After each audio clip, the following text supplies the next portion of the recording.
The first real nudge to Jesus was the day that we're doing tarot cards.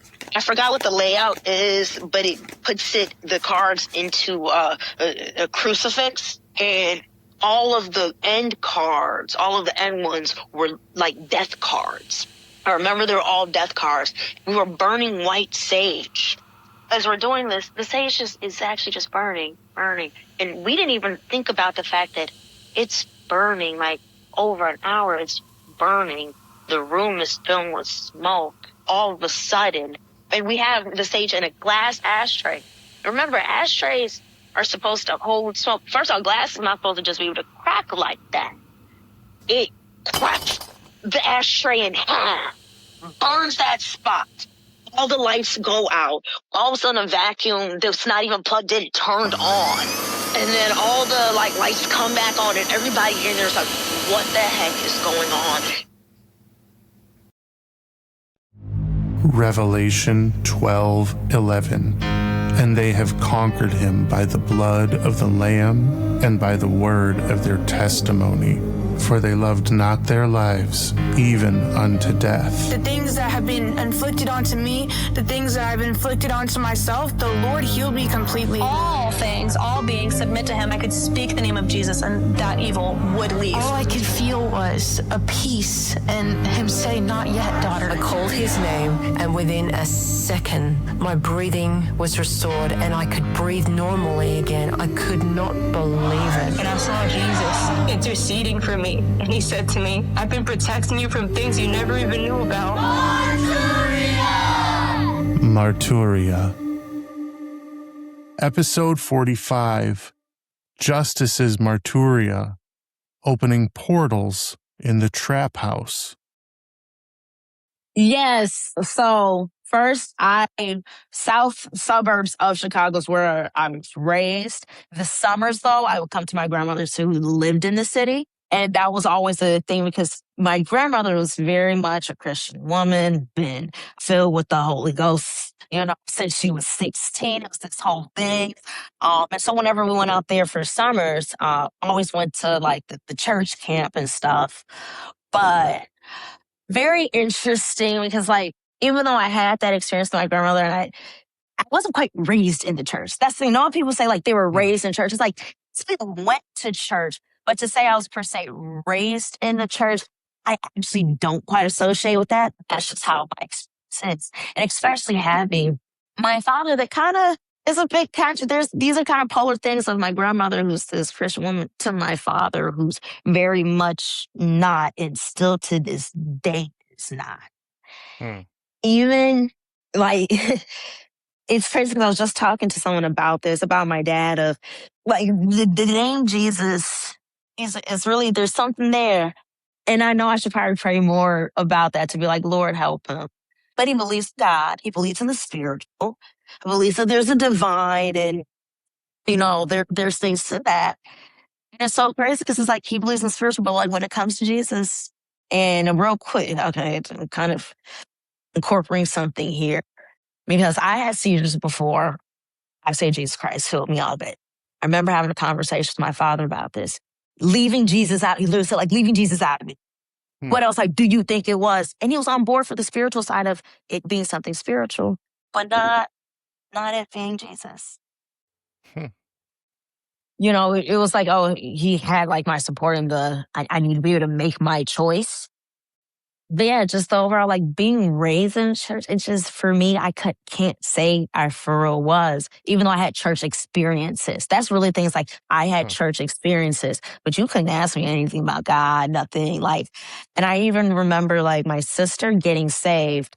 And I remember her being in the back room. It was this whole thing, and she was emotional at our grandmother's place. My grandmother literally said, I know not to ask you. Talking to me, and I was just and I didn't feel any way about it. It's because I understood, yeah, you are wasting your time. I don't even get what's happening here. I'm really going to church to see boys, to be honest. Lord, sorry. That's just, every time I say it. Because there's a period of time my family actually really thought I was being serious about church, and I was becoming this whole little, oh, yeah. And it's no, the only reason I was trying to go is because I was trying to meet up with some boys and stuff. Like I was not going on anything genuine. And they really, truly thought for her. I think probably to this day, they probably really thought like, oh yeah, she was, she had the spirit in her. It's like, I had the spirit of lust. That's what I had. But so that's how I Yeah. it's just being honest. It's like, oh gosh, that was nothing else but that. Right. Yeah, no, absolutely. Well, and so you said your sister got saved when you were growing up, but your grandma kind of knew you were kind of, I don't know, I don't want to say like hands off at that point because obviously your grandma still took you, but like just kind of understood that you were just kind of doing your own thing and Yeah. leave it at that. I got you. So as you get older, as you're growing up, middle school, high school, all that good stuff, is it kind of the same thing? You're still going to church just for the boys? Yeah, it's always been like a fun thing. Like, no, the boys thing didn't start till a little later. Like, just as a kid, it was a kind of like a thing of going over there for the summer, going to church camp. Like, that was just a thing. And that was just, having fun. At that point, I wasn't thinking about boys just yet. But it's when we got to the junior high and the high school that was like, oh, now this is why I'm there. This is my reason. And it's crazy because it's so weird because in church is when I feel like boys had first started liking me was actually in church, which is terrible. But that's what made it so like, let me keep going. People are seeing me. Oh, I'm being seen for once. Like this is, at that age, like that's kind of, you're going through that. Yeah, so that was just kind of that. And I'm trying to think about what year, at some point I had like stopped going to church. It just like wasn't a thing anymore. My mom wasn't trying to force me anymore. But my one ex that I'm still actually cool with, when I was like 20, turning 21, like we were dating and we were some months in. And I remember one day I was having this conversation of him being like, I actually want to practice celibacy. Like I've been going back to church as this thing. And I said, you know what? I'm with you. Like, cause I see something in this. So I'll respect it. And like, we can continue. We had been like kind of going to church together. Oh, as I'm thinking back on things, it's so crazy of like, as we're going to church together and how our relationship is developing and it's not developing well. And there's certain things that like, he had made a few comments that had to do with like church and religion. And don't I think I would rather do this? Wouldn't this be better for my life? Sort of thing that's like, aren't you tired of this? And when I think about it now, I'm pretty sure he was in a certain place and like, if I knew what I knew now, I could have said and directed him in different ways of being like, this is probably something you really need to explore with God that you're dealing with that like needs to come out. Because at that time, it's like, no, I don't think these things. I actually am fully in the world. I'm not even having this calling. I'm doing this because I believe in us as a partnership, but like the whole doing it for God, I'm not doing it. It's like, in all honesty, I'm not doing it for God. And if we're talking about looking at each other's lives and being like, don't you think this would be better for your life? It's like, well, me doing what I'm doing right now is working for me. I'm not having the issues you're having in life. I'm doing better and better with every step. So I'm not looking at life in the same way. I don't feel like I need the Lord. I'm not even in that place. Like, and I remember us trying to like do a Bible study together and we got into an argument because it was like talking about submission. And at this time it's like, submission? Why? Why is that the target? Why are we even focusing on that? I'm submitting to you. How does that make sense? I was completely against his friends because I look at submission in a completely different way now. But at the time I was just like, no. And we got into a whole argument, never did a Bible study together again. But during the time we were together, I did actually get saved. I remember one of the times of going to church, and it's almost like cliche of like on Easter. But like I really did like feel the Spirit. I remember I was just filled with so much emotion and just being like, no, I need to do this, but like I didn't continue.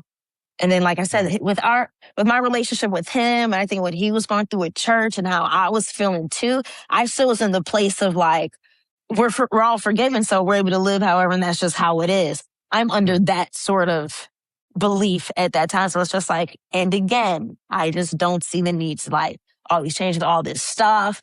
We're having more issues. He would sometimes also choose celibacy without it being a conversation. Because it's like, we have the ups and downs. It's like, oh, we're not doing it anymore. We're fine. But then it'd be like, what's going on? And then it's like, oh, yeah, I just decided 2 weeks ago that, so now it's like, oh, I'm feeling rejected in a relationship, not understanding that he's made a certain decision. It's like, you still got to tell a person. And this is what I say in my day and age now of like, if that's a decision you're making, there's nothing wrong with it. It's a beautiful decision. It's great to be under God's order of, wait until marriage. But like, you got to tell the person you're in a relationship with, because they got to be able to make the decision on their own of, do I want to keep doing this? Because if they're not in it with you, then you need to let them go. It's better for you and them. It's not even just, and it's like, because this is going to mess with your walk. And I think about it now of being like, I probably actually really messed with his walk in Christ, because I was on, if people say like demon time, no, at that age, I literally was, because you cannot tell me that was not demonic, because I'd be like,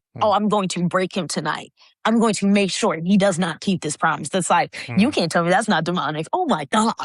Oh, some things, you're like, you don't say out loud. So it's like, we're talking about this. I'm speaking this out loud. It's like, I literally would plot to be like, he's going to cave in. I know what to do. And I'm going to make him not be able to keep to the promise. And I used to also kind of give him this thing of like, and if you break again, then we're not going to be on celibacy anymore. And you almost be this little hidden ultimatum. And as I'm saying, it's like, I'm able to see like, man, well, like that was really wicked. That was really wicked. It's like, really actually should have left. He should have left. But this is where, when you're doing things out of order and you're trying to make things fit where it doesn't, where it messes things up. So, yeah, during that time, it's like got saved and you wouldn't even have known that ever happened in my life. And sometimes I actually forget.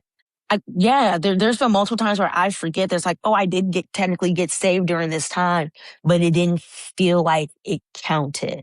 Just like technically the first time I got baptized.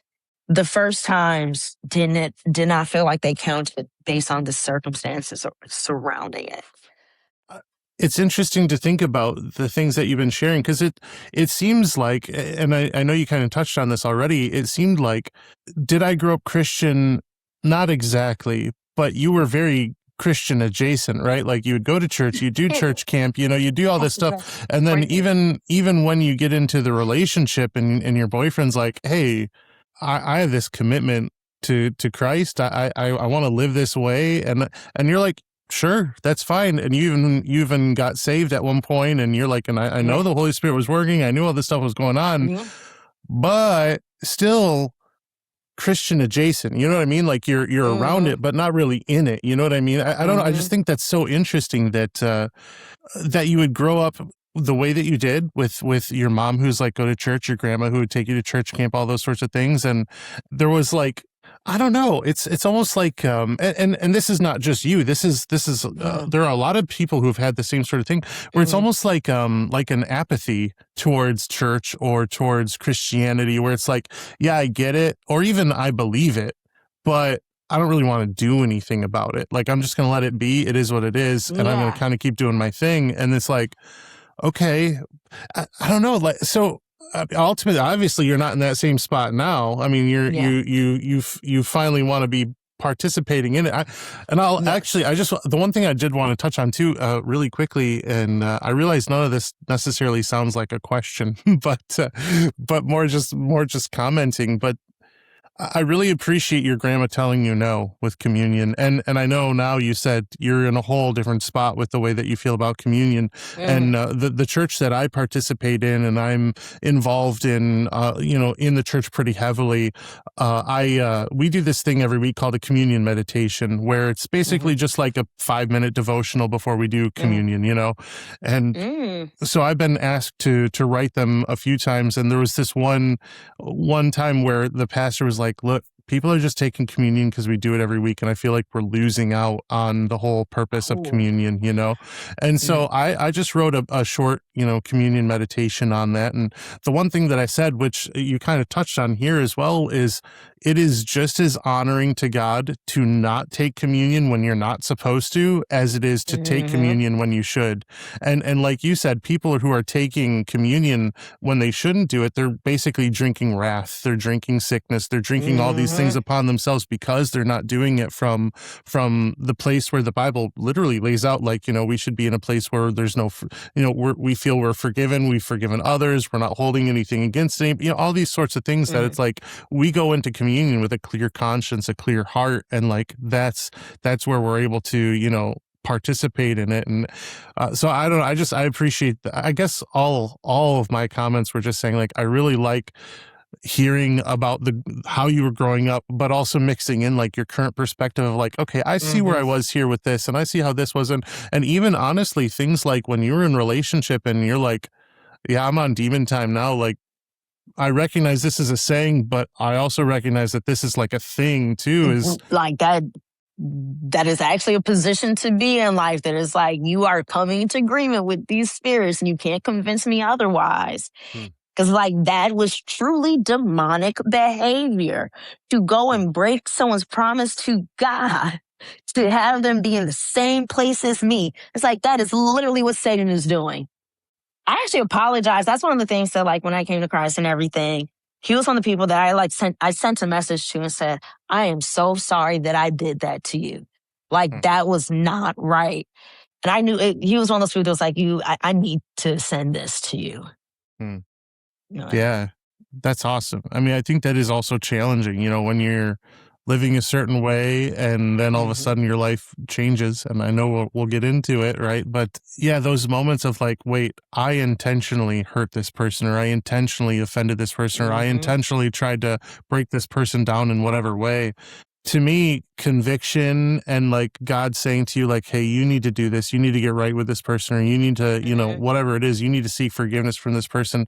Those moments I think are challenging for a lot of people, but for me, and maybe I just make more mistakes than other people, I don't know, I love that, because I'm like, well, thank you, God, because I'm sure I wouldn't have thought about it on my own, but like you brought it to my attention, like, you know what this person needs, you know what my soul needs, like, you know what causes everybody to be stirred up to grow closer to you. And if me growing closer to you means I need to ask for forgiveness from people who I offended, like every day, let me just give me another person. I don't care at all. Like, let me know who I need to talk to. Let me know who I need to seek out, because ultimately I don't want to do anything that stifles somebody else from growing closer to God. And I certainly don't want to live a lifestyle that stops me from growing closer to God either, you know? So I don't know. I think that's beautiful. And obviously I know you said that is your ex. So eventually you two parted ways, but you still, even though you were saved, and you said at one point you got baptized too, you didn't really feel like they were legit. Your life kind of took a turn in a little bit of a different direction at some point? Like, was it while you were in college? Was it after you graduated? Or like, what kind of happens after that whole relationship? So during this time, my seizures are increasing. I'm having them more. I'm not getting answers. I'm not getting results. I'm doing a bunch of tests. I have been taking these meds, and the first ones was Keppra, which is like a very like typical, like a known seizure medication. Yeah. Every time I take it, I'm having a seizure. I'm like, okay, I'm not going to keep taking this. And then so the doctor's like, okay, that's weird, that's bizarre, whatever. Gives me another medication that's new on the line. And that medication literally every single month was doubling. It started 25, next month was 50. Next month is 100. Every time going, it is doubling from the month before. And because this is a new one, they have a patent and no one else can have this for. So I'm like, okay, this is getting more and more expensive, but I'm having the same problem. I take it, I have a seizure. So I don't want to keep taking this thing. But here's this doctor saying, oh, well, that's just bizarre. It's just bizarre. I don't know what to say. It's like, okay, bizarre is not giving me it's not helping me. Like, what am I supposed to do with that? What book do you find that in? Like, how do we, all right, what's the prescription for bizarre? Because I need that. And so then they sent me to like a UIC doctor that we go, and I have to have a week-long hospital stay where I literally can't take a shower in that week. I forgot something about the probes because I had all these like little electro probes on my on my scalp. It was like 32 of them or something like that. They're all placed in my head. And it was like I wasn't able to go to the bathroom by myself. I couldn't take a shower in that week. There would be days where I would have to stay up 24 hours straight. It would be like I couldn't go to sleep because they want to actually induce a seizure so they're able to record everything.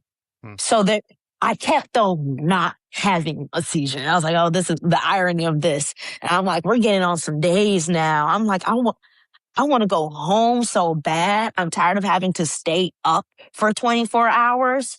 And it's just a thing. And then like I finally had one. Finally had a seizure. And then, get the results like a week later, whatever. Doctor's like, we can't find nothing. He's like, honestly, it's giving kind of like pseudo seizures. And he kind of chucks it up to, I don't know, maybe you need to just go like see a therapist or something. It's like, so we're just going to disregard. The day that I donated blood is when my seizures started. That's the main thing here. The day I donated blood when I was 18, that's the day my seizures started. And we're going to somehow try to say, oh, I think this is just something mental. Like, I think you're just going to have to figure that out. It's like, why are we not taking that into account? Why do we keep skipping over that? Because there are some seizures that are actually literally can come from that. We keep kind of ignoring it. And then now you're basically trying to tell me, I think you're just stressed. I've gotten my seizures on a payday when I had one of my best checks ever. How was that? There were some things that's like, this doesn't make sense. And I'm young. I don't have really responsibilities. No. And I've never had a panic attack in my life because me and my sister, we've talked about it and she's had something like, she's like, oh, I know you've never had one. I was like, I don't relate to that. I said, I don't relate to when anyone has explained a panic attack. It's like, I don't relate to it at all. No, I don't. So yeah, it was very frustrating. And my dad actually got me in contact with I'm trying to think of it. I feel like there's a better name for them, but like basically a weed doctor, marijuana doctor, one who was able to actually prescribe it. And this was during the time where it wasn't as easy to get it like now. This is back in like 2017, 2018, around then. Where it's like you actually had to go through a process, had to pay some money, had to go to different appointments. And he actually checked me out and he was like, there's some things here that he's like, no, he's like, I hardly believe this is seizures. He's like, based on what you're telling me and certain things that he was testing, that he was just like, no. And it's sad that it kind of just got disregarded. And I get my medical card and the weed is actually the first time where I have like some form of control over these seizures, but it's not like they ever, truly go away. And now, during this time that I've been having seizures, trying to figure it out, I have now had multiple jobs where they're like, we can't. I was working as a CNA. They're like, you're a liability. Like you're falling out while having patients. I had those situations where I was able to get the patient right where they needed to be, and I come out the room and I literally pass out, seize right there, and it's like I can't work for the rest of the day. I can't. And so this kept being a thing. And then even with nursing school, I ended up failing out of nursing school because of my seizures. Because they had this thing where you had like 3 chances to do certain lab tests. But one of my chances was taken away because I had a seizure that day and I was able to come to class until I had a pass. And so now one of my chances are taken away all because of seizures, not even because I took the test and I failed it. I didn't even get a chance to do it. So that ended up happening. So now it's like, okay, I'm at this point in life of, don't have a job, don't have school. Like at least I just finally at the end of all of this figured out the weed. I ended up getting booked for this like little movie role. So now I'm living in East Chicago, which is actually Indiana. Oh, this sounds I'm questioning it because I'm not. It's one of those places I don't go to like that, and I don't remember it like that. But I don't even know why it's called East Chicago. I'm so confused as to why. But I'm pretty sure if it's not actually Indiana, it's close to it. It's one of those stupid things. Living out there for a little bit, for literally just like a few months. And during this time, ended up reconnecting with not the ex that I had the church relationship with, an ex from when I was like 18, like first summer out of high school, met him sort of situation. Reconnect with him, and he actually helps me get a job working at DHL. we end up just kind of getting closer and closer.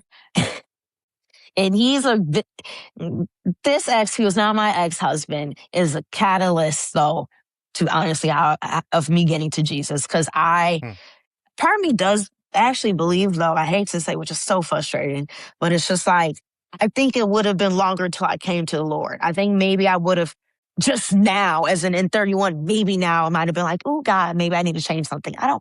And I say that just because there were such extremes with that relationship and so much spiritual stuff that happened. That's like, I don't think I would have had the wake up call and the eye opening to be like, I need an answer to what's happening. And I think Jesus is the answer. So I literally remember being like, Lord, you got to answer me, because nothing is making sense. And there's something in my spirit saying it's you. You're the one thing that can make sense. So yeah, reconnecting with ex-husband, catalyst, but a part of me still is like, wish I didn't go through all the things. But yeah, he helps me get a job. I'm not driving at this time because every time I have a seizure, the doctor's like, that's technically another 6 months that you're not supposed to drive. So my folks aren't letting me use their car. It's like, it's a whole thing where it's like, okay. So he's actually picking me up from my house, taking me to our job, which is about almost an hour away. Like, I hate this place. So I really hated DHL. That's one of those jobs where you're just like, so sucking for no appreciation. And I just hated that job so much. But are you in a relationship with him yet? I mean, like, I know, like, when you're 18, you were in a relationship with him, but like, was he just kind of like friends with you at this point, or were you guys kind of in a relationship at that point, or? At this point, we're in this, when he got me the job and we reconnected, we were just more so buddies and friends and stuff. But just, someone's taking you to work together, this hour-long drive there, hour-long back. We're taking all of our breaks together because this job also was, every 2 hours you take your 15-minute break. And then after this 2 hours, you have your lunch. Like, the whole floor went off. So it's like, we're spending these decent amount of time, and he's able to actually come up because he has the time to kind of, talk with me, whatever. So we're actually spending time together. And then also we're going out. That was the thing. Before I started working there, though, we were going out. Like, I'm going out to the clubs on Mondays. It was literally at the Mid. Porn and Chicken at the Mid is what it was called. And it was just that. They played like anime. It was literally Dragon Ball Z porn that was playing. And people are dressed up. And that is like, that's the life. That's the life I was living at the time. Like, that is my life. Those are the things I'm doing. That's what's fun for me. I'm out here. I'm having a wild time. I'm living my life. So yeah, him and I, though, are still, it's like, getting closer, but still, I'm still kind of keeping him at a bit of a bay anyways, because it's like, dated him before. He's always tried to come back. He's kind of annoyed me a bit, always doing too much. Where it's like, I really am not, I'm trying to really get in that. And at this point, too, he now has a kid, and I have a whole thing about, I'm not going to date someone with a kid. But at the time, though, it's not like it's crazy because he wasn't a bad person at the time. He actually wasn't. He was actually being a good father to his daughter, was active, was working, was a good lead at the job. It was so much stuff that was like, what made me start liking him more was, okay, we already do have a history anyway, so it's easy to talk to him, and then I'm seeing the character that he has, which was a good character initially. But after a year of that job, I was like, I had a goal of being like, I'm only going to be here a year. Like, I'm going to stack up. I'm able to, work these 16-hour days. I'm able to do my OT early, get it done, all this stuff that's like, I'm trying to get in and get out with this job. And so during the time, we end up having a night where we're out. He had gotten his own car during this time, but we're out binge drinking. He was swerving around. I probably really should have taken the wheel because I actually wasn't drinking. I mean, I had smoked, but still, it's like one of those times where you're like, I technically was the most sober one in that car. Definitely way more than him, though. And we get pulled over. I end up having to like bail him out. Now he doesn't have a license. I now have a car. Things are getting better in my life. So I'm able to, take him, bring him to the job. But I'm like, I'm about to leave this job. This isn't going to work for me. And I decide also, I'm about to move from my parents. I'm able to go get a place actually in this city.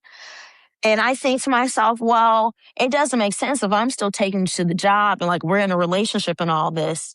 So when I moved, he was moving with me, which that was a mistake. Hmm. That was a freaking mistake. Huh. Just kind of unlocked a memory for myself.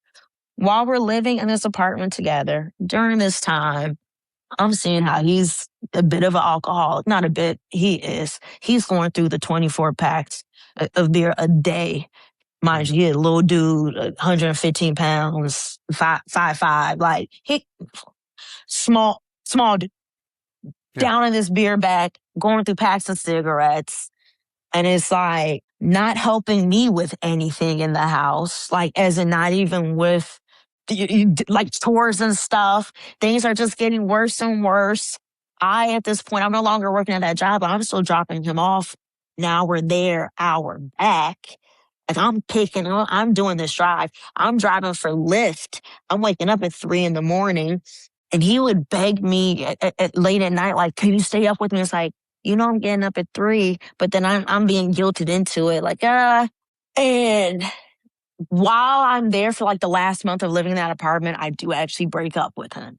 I'm just like, everything has just come to a point that's like, no, I don't want to continue to do this. You're not proven to be a good partner. I remember talking to my sister of just like, he's just like not good to me. And at the time, I didn't realize the level of depression I was going through. I say that, but like I ended up being suicidal that time. I remember I was about to literally jump off of a bridge. And when I think back on it, I'm like, well, when I'm getting no sleep, I'm doing all these extensive things. I'm taking care of every bill. I ended up doing some dumb stuff. So getting caught up in a scam. So then I end up losing all my money. And it's like all these things are happening. And I have a person who's not helping me. And they're jerking me out of house and home. I used to literally say to myself with how drunk he would get us, I was like, I hope no emergency happens because I know I cannot get him up. And when I say it, like literally, I could roll him off the bed and he would not wake up. Then it's like we're in that much of a stupor. And so, yeah, I break up with him. And not even like a week later, because I got him a job at like the sister company to where I was working. And so it's like at that job, found out that the actual cheating on me was someone that tried to actually get me to be friends with, like brought her into the home. It ended up being a whole thing. And it was like, you would think finding out that information, because I found that out after I had already broken up with him. And you would think I would have just been like, okay, this dude was just terrible. I'm never going to go back to him, never gonna. But in the next months following after, I don't know. And this is where we're going to start transitioning to stuff is about to slowly start happening. I kind of been seeing I'm not seeing someone else. I'm going to be honest. I remember telling the person, like, we're just going to be friends with benefits. That's all it's going to be. But that dude just was so just annoying. And then like, I kept thinking about how easy it was to talk to my ex and how, even though he did all this stuff, like there was this good and nothing seems to compare. And this is where I say soul ties are a real thing. And when you are tied to someone who's bad for you, you're going to still come to still want them and want to be around them and be pulled to them, even though it's like, for what reason? Because by the end of our relationship, even then, he wasn't even being a good father anymore. So it's like, you ain't got nothing happening for you. Not a good father. You don't help me with the house. You're drinking so much. Like this actually is a problem. You locked me out of my own home because I trusted you to be up to let me in. There was times I had to call my sister and go. Now I got to go and spend the night somewhere else. It's just like, why would I be pulled back to this person without these ties here? So him and I do start kind of like talking again, and COVID happens. COVID, I say, created a world that would not have existed. Because him and I now, even though we're kind of starting to talk again and, we reconnected, whatever, we're also stuck around each other. You can't go on dates. You can't go do things. So I'm accepting the life that he's living at that time, which he's basically living in a gay trap house. And I'm not exaggerating, like as in a bunch of gay men, and we're transitioning, detrans, back and forth, back and forth. And at some point, I basically was living there too. Like I ended up being there for about like a year, kind of on and off. During COVID is when, by being in association with him, being there, for a while, I said no to all the drugs and things that were happening there. But at some point, it was just, oh, why not? I'm here. I've said so many times no. So at some point, I'm starting to do coke. That's getting consistent. I'm putting in towards getting it. Like I'm part of that life, but still actually being employed. Because during COVID, I actually was one of the few places, I'm not going to say where or anything, but one of the few professions that still had to work. I had a little bit of time off, had about a month or two, and then it was, this profession is back in the field. So here you go. So I'm actually functioning off of coke. I'm smoking, I'm pop, a lot of Molly, powder form. I'm just doing more and more. We're not like, yeah, he's apologetic and whatever. And, we're getting into these ways, these habits. And so, yeah, things are actually getting worse than I think about it. It's like, what the heck was I doing?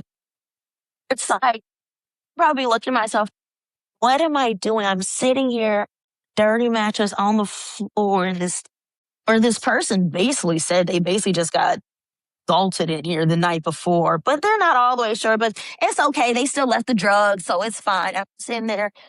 It's a part of this in these conversations, like, as if this is normal. This is okay. At some point, I started doing meth, and I initially, like, from doing coke and everything, I remember I kept saying, like, yo, I know we're supposed to be moving soon. There's supposed to be an opportunity because his dad had a building. He should be able to move. He should be getting out of here. This place is also crazy because not only drugs, but there's also all this thieving stuff, and they're hearing about assault because people are doing get backs. But it's like, we're doing get backs, and these are men together. So that get back is like, what is this equating to? Now people are getting out of jail, but the reason why they were in jail is because they're unlocking people's memories of things that happened. There were also, they're like, remember, I was literally around killers and rapists and like mentally ill and drug abuse.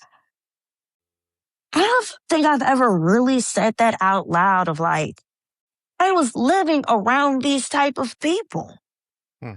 Oh my gosh.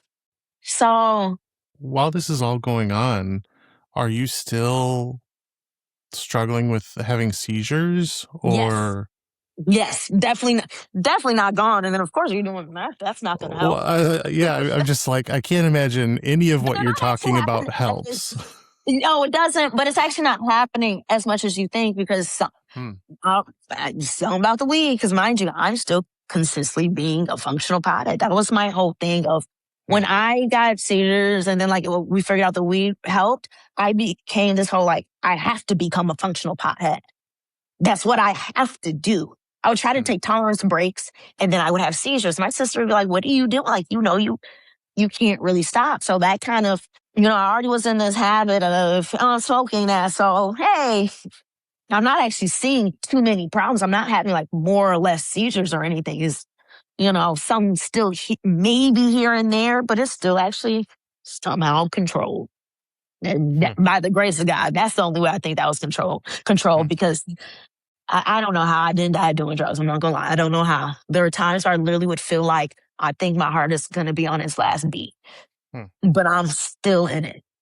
I remember being like, I wasn't trying to do enough with everyone there, but also seemed like the date for us moving out and getting to this new place to be away from everything was just kept getting pushed back. And just one day I just kind of was like, whatever, I'll do it.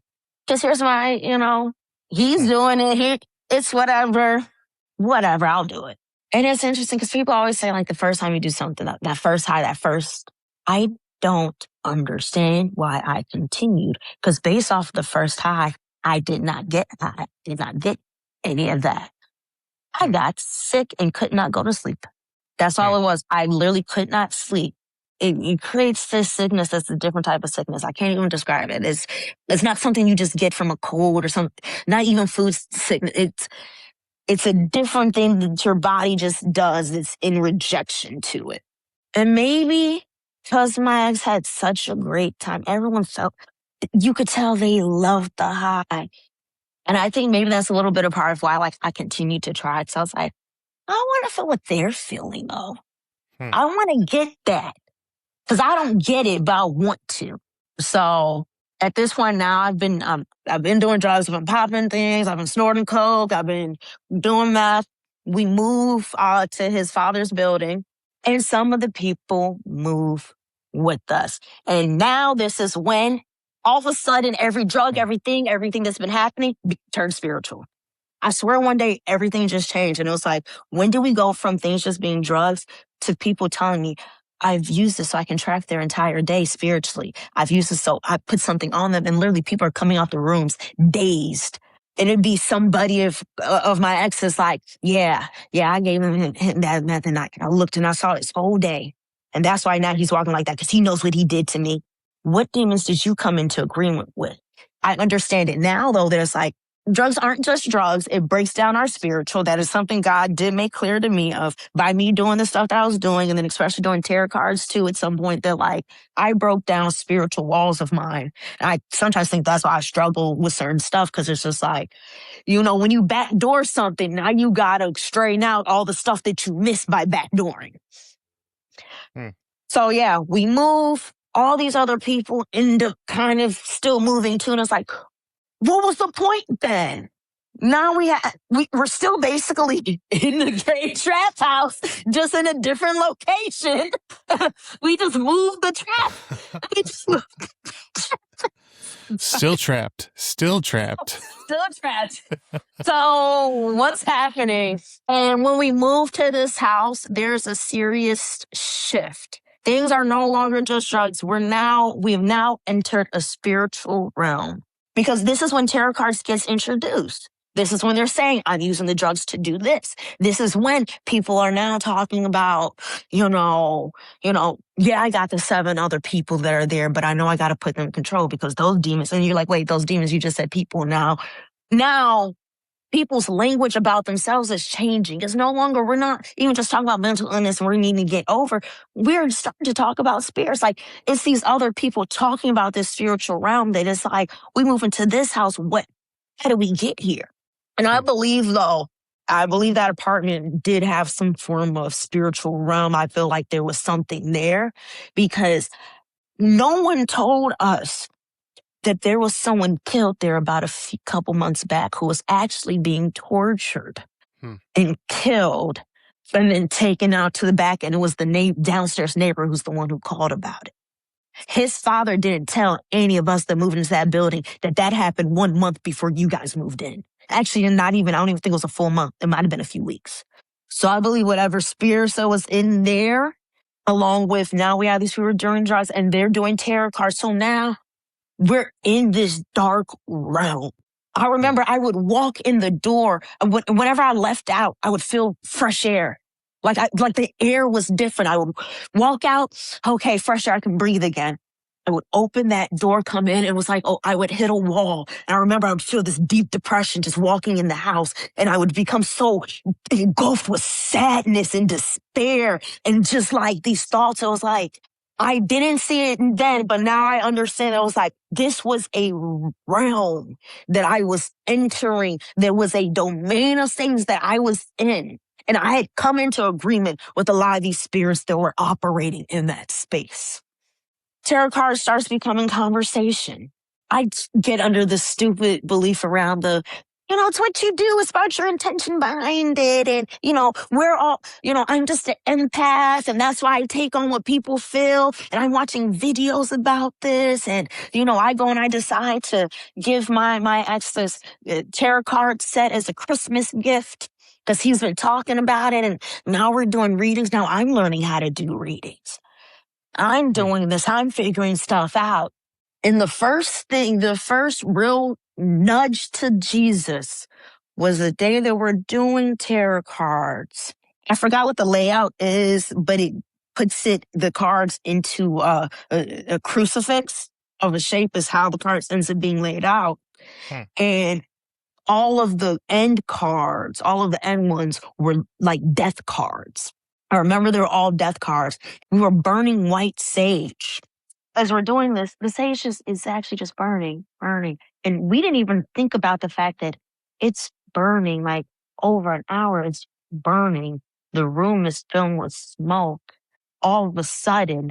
And we have the sage in a glass ashtray. remember, ashtrays are supposed to hold smoke. First of all, glass is not supposed to just be able to crack like that. It cracks the ashtray in half, burns that spot. All the lights go out. All of a sudden, a vacuum that's not even plugged in turned on. And then all the lights come back on, and everybody in there's like, what the heck is going on? And this one guy comes rushing in like, what are you guys doing? He's like, y'all doing the cars? He's like, did you not see this? This saves? Do you not see that this is still smoking? Like, that's not supposed to be that way. And he's talking about like, you guys haven't learned about how you're supposed to treat the cars and pray over them and cleanse them and do all this stuff. And it's like, wait, what the heck are you talking about? Like, we don't even know that it's rules and regulations and how you're doing this. But I just remember going, like, I think we need to leave this alone. And I remember I started praying in the hall and I was like, Lord, like, I need some answers. Like, this is the first time I've asked me for answers, but not being all the way there yet. Because at this time, I'm still doing drugs too. So it's like, okay, asking for answers, but smoking meth is really... I feel like you can only get so far. God's like, I can only do so much, but you're going to have to get out of that. And so I started becoming like obsessed with reading the Bible. I'm hours just going through the books. My ex at the time is actually kind of almost bothered. Like, why are you getting through it so fast? How are you even doing that? Like, he almost seems to have an issue. But he's also telling me that everybody is a person in the Bible. Like, everyone, like, you're kind of that spirit or whatever. And I started believing that I was Jezebel. I started, like, actually having this belief around, like, that is who I am. And I, like, need to atone for it, but it's, like, getting mixed up. Because, it's like, okay, yeah, there's a spirit of Jezebel, but, like, believing, like, this is who the person I am are two different things. Okay, I want to recap a little bit because I mean that's a lot. That is a lot. It's a lot, and I'm not even getting every single detail. No, and yeah, so I mean, you're saying your ex the whole time. Was he like in a relationship with like somebody else, like in the trap? Like, he's my ex now. He's my ex-husband now. So, but at the time, you guys were still together. Yes. Ish. I mean, it seems like you guys were at that time. By the time we moved, we were officially together. Like, we had been together for a period of time. Okay. All right. And so, like, what happened? Like, how did it end up that you guys just lived with all these other guys, apparently? So this is, I kind of left this out. Okay, so with this being his father's building, I actually ended up moving into the downstairs unit. I just came upstairs a lot. And at that point, because I would end up being up there for a couple days somehow, and then I'd come back down. And it's like, well, we're all in. Well, they weren't in my apartment, but it's like, they're all still here and around. I would sometimes see them walking past, like the little path, and it'd be like, I could see them out my window. And I'm on the first floor. I remember having a terrible dream about one of them like getting inside and like me not being able to move. And I knew, I was like, yeah, this isn't good. But yeah, so they all just kind of made their way because there was a couple he was cool with. And I remember trying to tell him, like, don't be cool with none of them. They have all stolen a life from you. Also, all of these guys, like, want to be me, but also, like, they want to be me. Like, they want my place because they want you. Which became clear. That was like, no, I'm not making this up. I wasn't being some paranoid, I think this. I'm like, these men like but don't like me. And as much as they're transitioning, they keep detransitioning. And everybody was gay in the beginning, but all of a sudden it starts now. All of a sudden we're bi, and I do. It's like weird how our stories are changing, and now I'm getting more and more uncomfortable. Because hate to say, it's like why will we all of a sudden now change from gay? I love men to now it needs to be known. And if you need help with justice, if you need help with me, like I found out conversations where it's like, so they're asking you about help with me, meaning in that way, why are you still around these men? They want me, but they also want my place. That's not okay. And they're talking about these spirits and all this stuff here. Why are we opening ourselves to this? Well, but that was the other thing I wanted to ask about was I mean, I know at the place prior to, the dad's building, obviously you guys were doing all kinds of drugs, all kinds of things, right? But then when you moved, I mean, because at that time it was like doing drugs for doing drugs. But then when you moved, you talked about like things like kind of switched quick to be spiritual. Were they the other people kind of like starting it up? Were they following like a certain like spiritual tradition? Or I mean, because I'll be honest with you, there are a lot of people who I've talked to where, when I hear them talk about tarot cards, then it's almost kind of like the usual suspects in a way, where it's like, oh, tarot cards means crystals, means sage, means candles, means, you know what I'm saying? Like there's all these sort of kind of new agey sort of things that comes with it. But like, did they have, because it seems like they're more like, oh wait, well, you can't do that without purifying this, or can't, like what were they? They were claiming themselves as like light workers and stuff. Okay, I got you. Yeah, right. that sort of, and I will say that time was around like the first time I really heard of that in that sort of context. And it's like, okay, light workers. Oh no, it may be a little hard to be a light worker when I can see you sweating from the drugs. There's a layer on a person that's not normal. It's not even workouts. That's caused from something else. Your body is it's doing something here. So it's like, if you're a light worker, especially you just have disappeared days at a time, you come back and what have you been doing? Where have you been at? Or you come back and someone hits you against the head with something. Why is someone attacking you? Why does someone have a reason to attack you? None of us were attacked. It's a lot of what's going on here. Things aren't getting answered, but we keep adding spiritual aspects of every step of the way. And it's like, didn't get an answer for the last thing, but we're adding something new every time I look. It's one of those things where I feel like, I mean, the story seems challenging to listen to hear about all the things that are happening. But at the same point, it's almost common for a lot of people. What I mean to say is we find ourselves down a certain path. And then we find ourselves realizing that path maybe isn't serving us the way that we thought it should.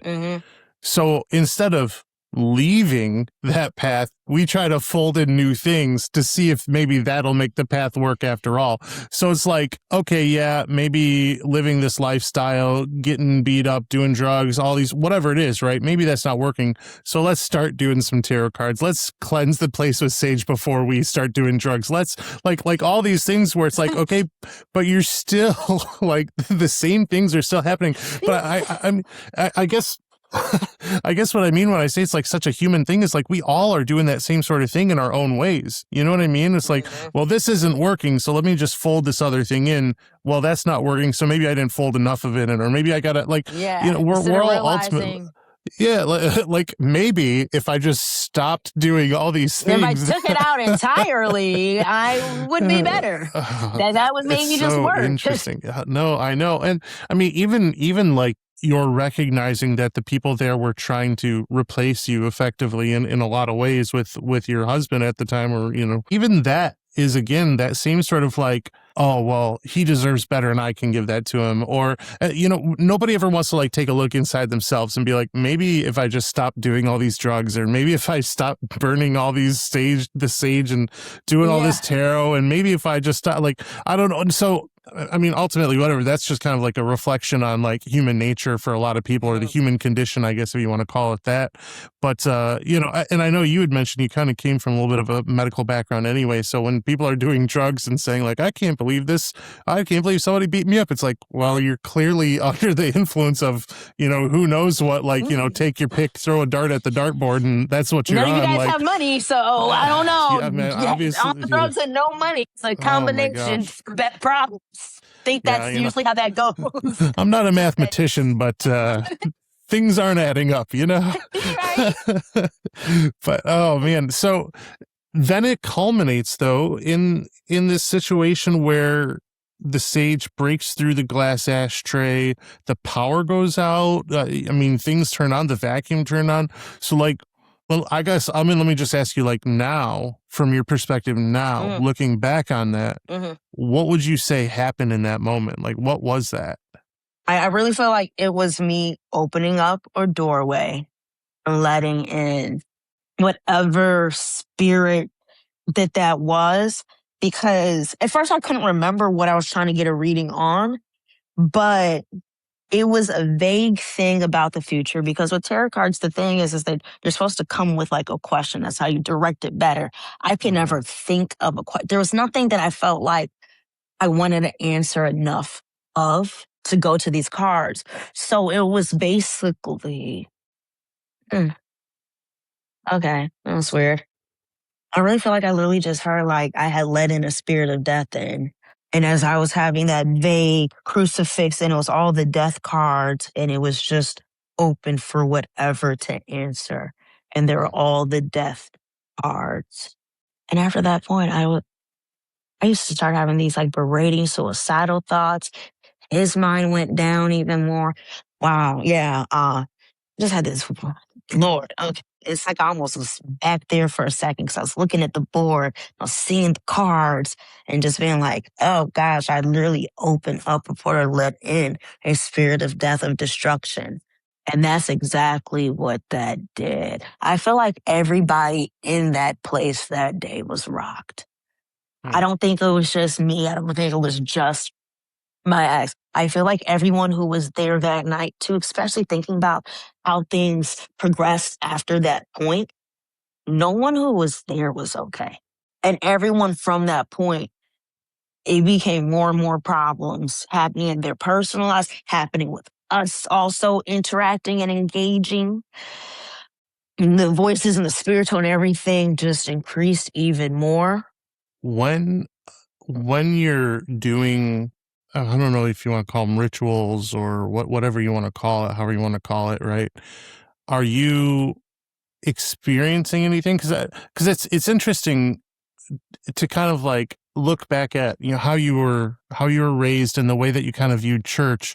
I know we kind of use this like Christian adjacent sort of mentality. But even now, getting into, I don't know if you want to call this, well, light work, I know you'd said kind of was their thing. Well, definitely, but I put under New Age.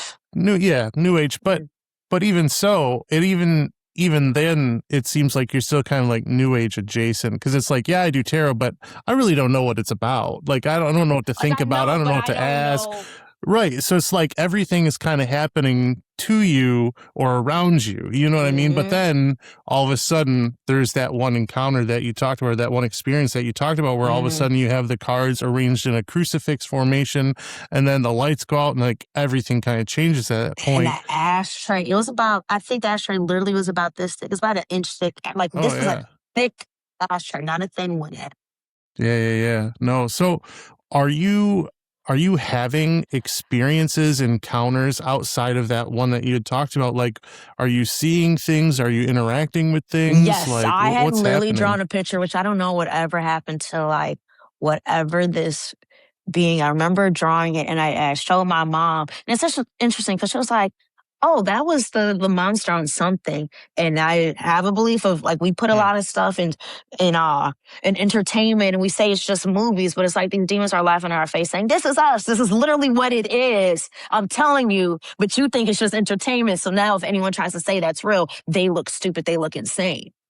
But no, I'm seeing other stuff as time is happening. And I'm literally like, sometimes I'd be in the room, and it'd be this like black ink that would be growing in the room and start like almost like crawling up my body. That used to make it sometimes hard to go to sleep, because it's like, what is this? What is this that's here? And it's interesting because my ex and I, we have talked later about some stuff that was like, do wish you would have maybe said that then. Wish you would have told me that this like, this creature demon, and they talk about, you know, demons from the marine kingdom and stuff like that. That's like, I literally think though he was getting possessed and attacked by that. I wholeheartedly believe that. Did he say any of that? No. Did he have me feeling insane and like I couldn't say anything that was happening spiritually, because he would blame me as if I'm over here like, demons come do things to me. Like he said he would see stuff coming in and out of me. As much as he has whatever he's got going on, I actually do believe though that that is a great possibility. I don't think that's a lie, especially with all the deliverance I've gotten at this point and all the things that have come out. I wholeheartedly believe this. Like, oh, I could see that happening. There being an open gateway and things just kind of working its way in and out on a spiritual level. But yeah, so yes, I'm seeing things. Other stuff is like different stuff is going on.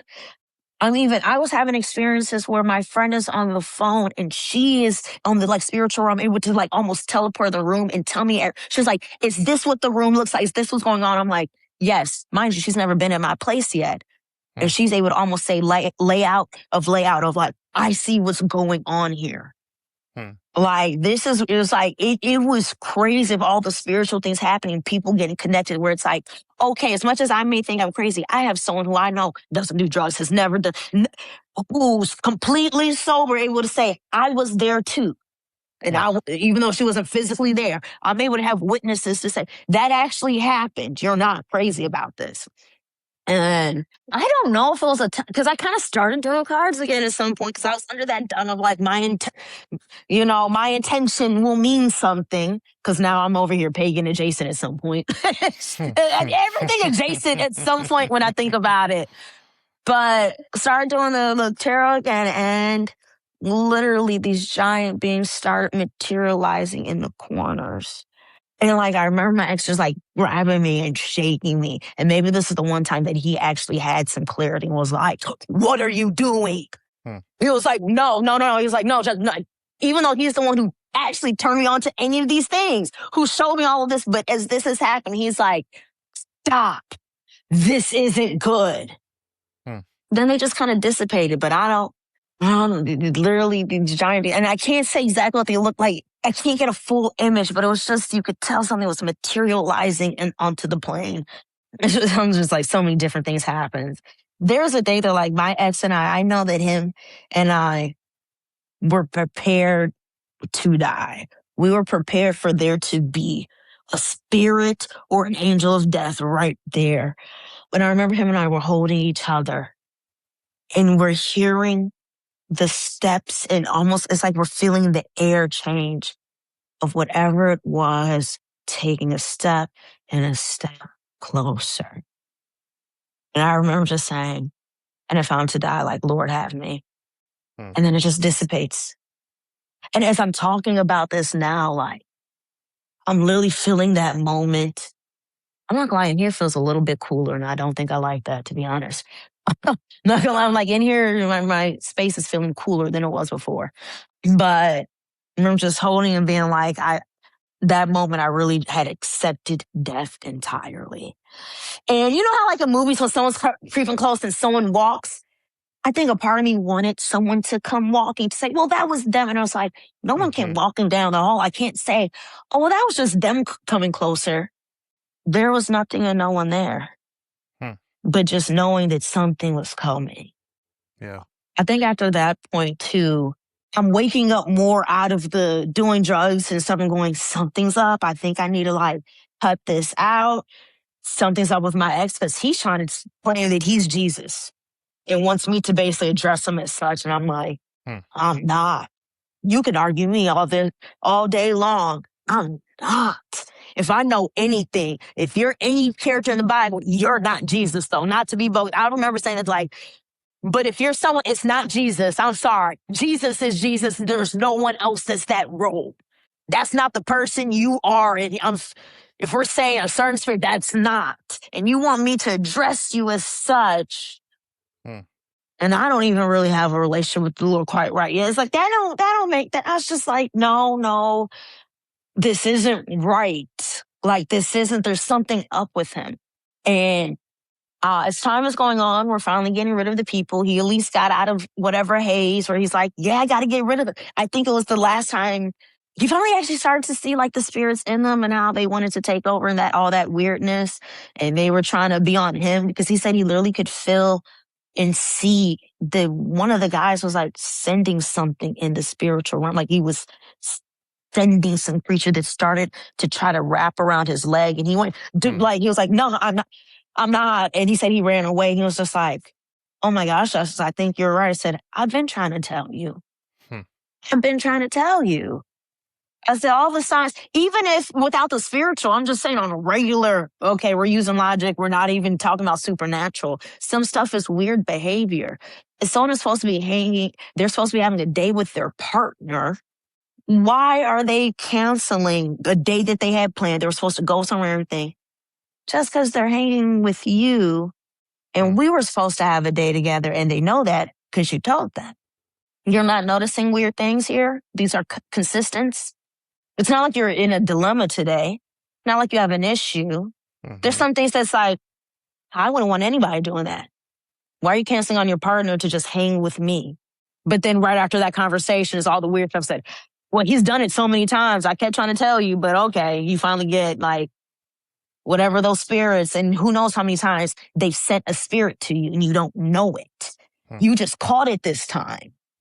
I don't know how many times you've come into agreement, which he said he would have these spiritual, he'd be like playing a video game and the game would start like saying stuff that like is not a part of the game. And he said like one of the characters said something about God. He said there was literally like a spiritual energy happening in the room that he said he just felt like he knew that like God had to prevail in that moment because there was something trying to take over.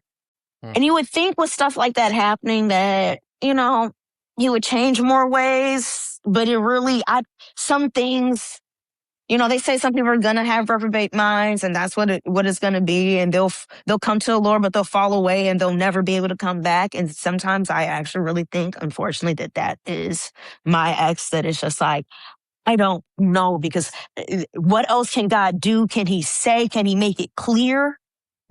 But you keep going back to everything that's not him. You keep going back. You're living this life. It's like there's absolutely no difference. So I don't know.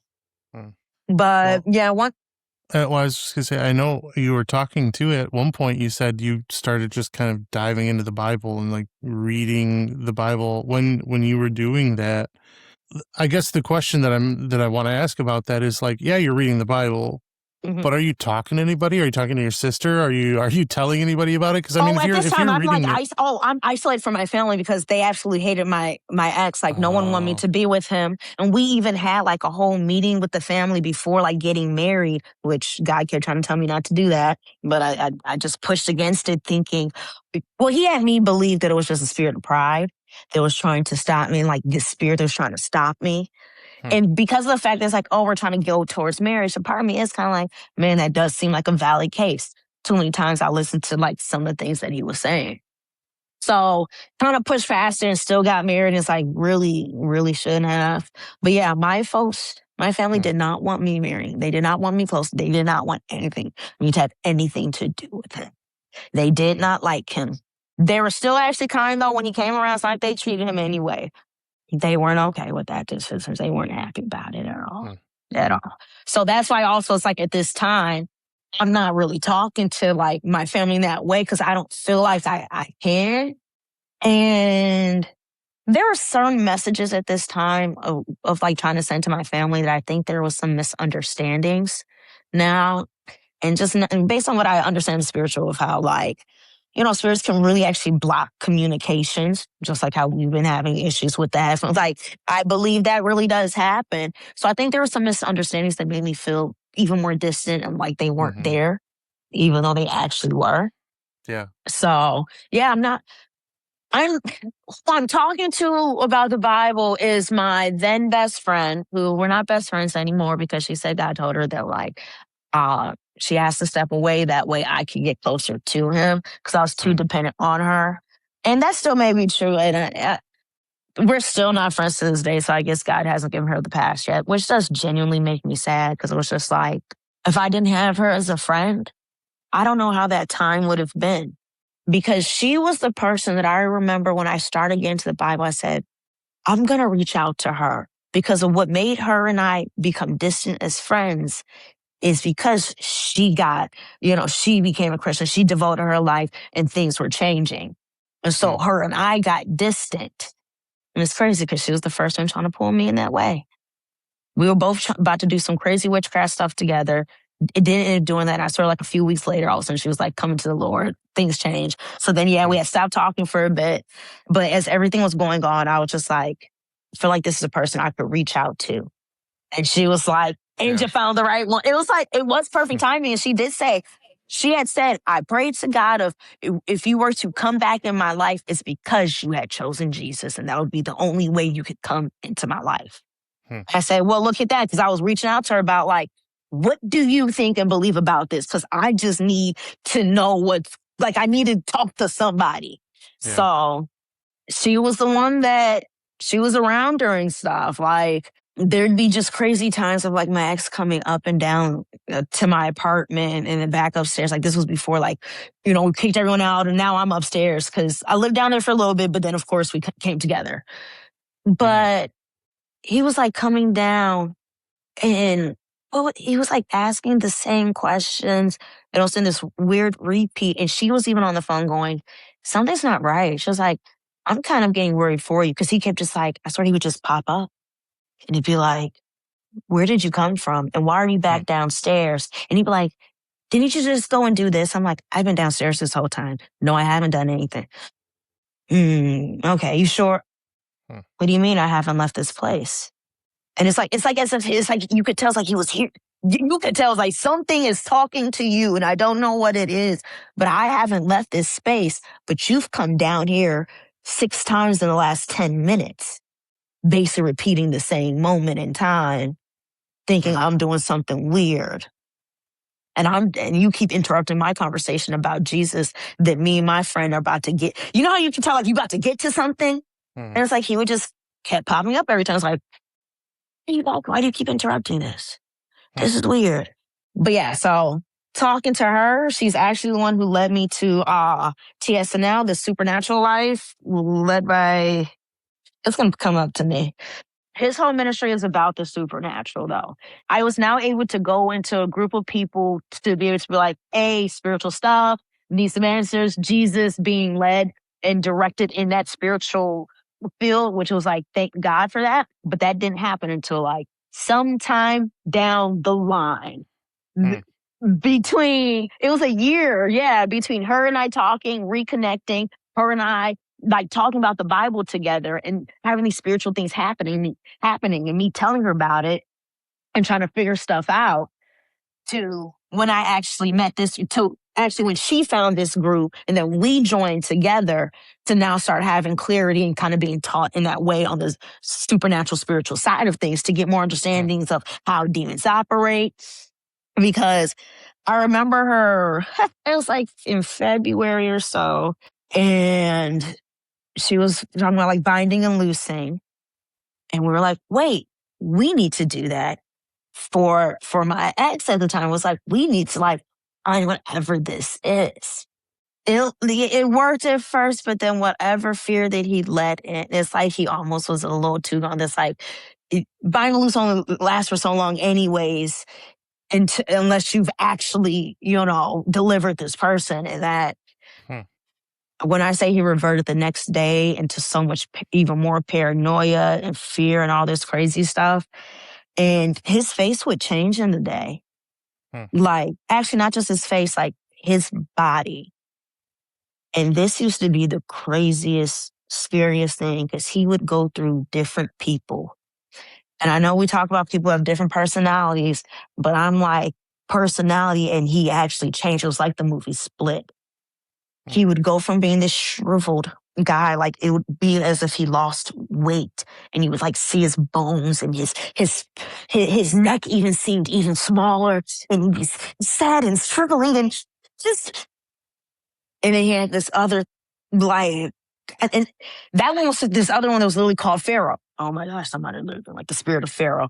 But he would then become this like all like knowing, all wise. His body literally would like bulk up. He would also have like this muscle that he didn't have before. Under his eyes would look like someone just put eyeliner on. Like his face and his body would literally change. Whatever was taking hold and manifesting, it manifested to the fullest, where it's like this person was changing in the physical realm because his spirit is that affected. Now, at the time, did I realize all the way what was happening? No, because I'm still also personally doing a little bit of drugs. I'm also kind of debating on the pagans and Christians aren't that far and we can be buddies. And it's like, yeah, I can be friends, but like we don't believe the same. I know that now. At the time, I'm trying to kind of excuse it. And I had this buddy that I met through TikTok, and we're talking. And like, yeah, so I'm also in this weird area of I got some knowledge about Jesus just because I've read the Bible at this point, but I've searched so much that it's like I have so many ideas and beliefs and stuff swirling that I hadn't had the conviction yet of Jesus and what that means. I did not have the conviction until a certain point. It's crazy because you could have all these crazy things happening. Know that Jesus is the way, but then you still try to excuse certain stuff and say, well, maybe I can actually, and maybe it's okay. And it's like, it's not okay. This stuff isn't okay. But yeah, it took some time until I had that conviction.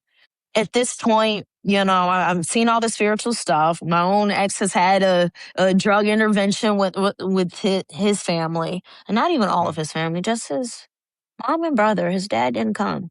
Mind you, his dad is with his mom. I always thought that was interesting. But he always kind of stayed away from that building. After a certain time, he was out. Like his father wouldn't be there when it was dark.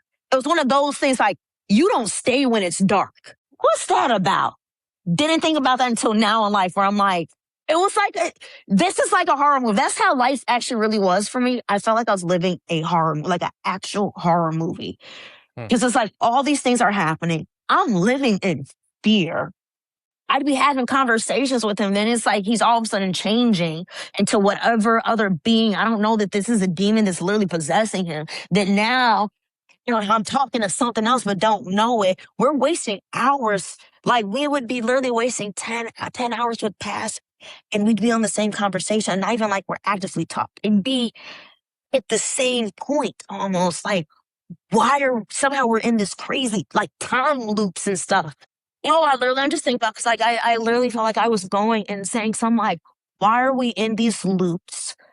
There was a period of time where I really felt like him and I were living in a different realm than like whatever planet Earth. Like there was like a week that I just felt like we were put into another space, into another dimension. And it's honest to God just how it felt. Even the way the sun was different. I can't explain it, but it was just like, I don't know. It's like we were living in a different part of time itself. I'm trying to think of like, what was the last thing that happened that just made me go like, Jesus is the answer? I don't know what made me finally put everything away. Because it was a progression. It wasn't like a direct halt. It was a progression. And at some point it was just like, Jesus, like, yo, this is the truth. This is a base of an answer. None of that stuff is okay. You can't keep doing it. This is not the way. Like, you're gonna kill yourself. And these demons that are after you, they are literally trying to kill you because they spoke out. I remember when I got deliverance the first time, like they spoke out of like, our mission was to kill you too. And they're like, literally, you or so. And I could tell, it's like, I would have these murderous thoughts about my ex-husband. Like we had all these switchblades, and it'd be like, I would just see myself stabbing him. Mind you, I've never had that in my life. But as we're in the spiritual, as we're doing more, I'm hearing things more. I'm having stuff berating, and I'm like losing my mind a bit. But then at some point, like I said, it's just like Jesus like cleared it all out. And it's like, I remember I kept praying to be filled with the Holy Spirit. Like, Lord, fill me with the Holy Spirit. Like, I need this. And just as that happened, and then as I was baptized in the fire, and then just everything started changing. I was able to see, it's like I was able to see all the deceptions, like, oh my gosh, it was keeping me in a chokehold. And as I'm getting free though, my ex is not. And those demons have got him.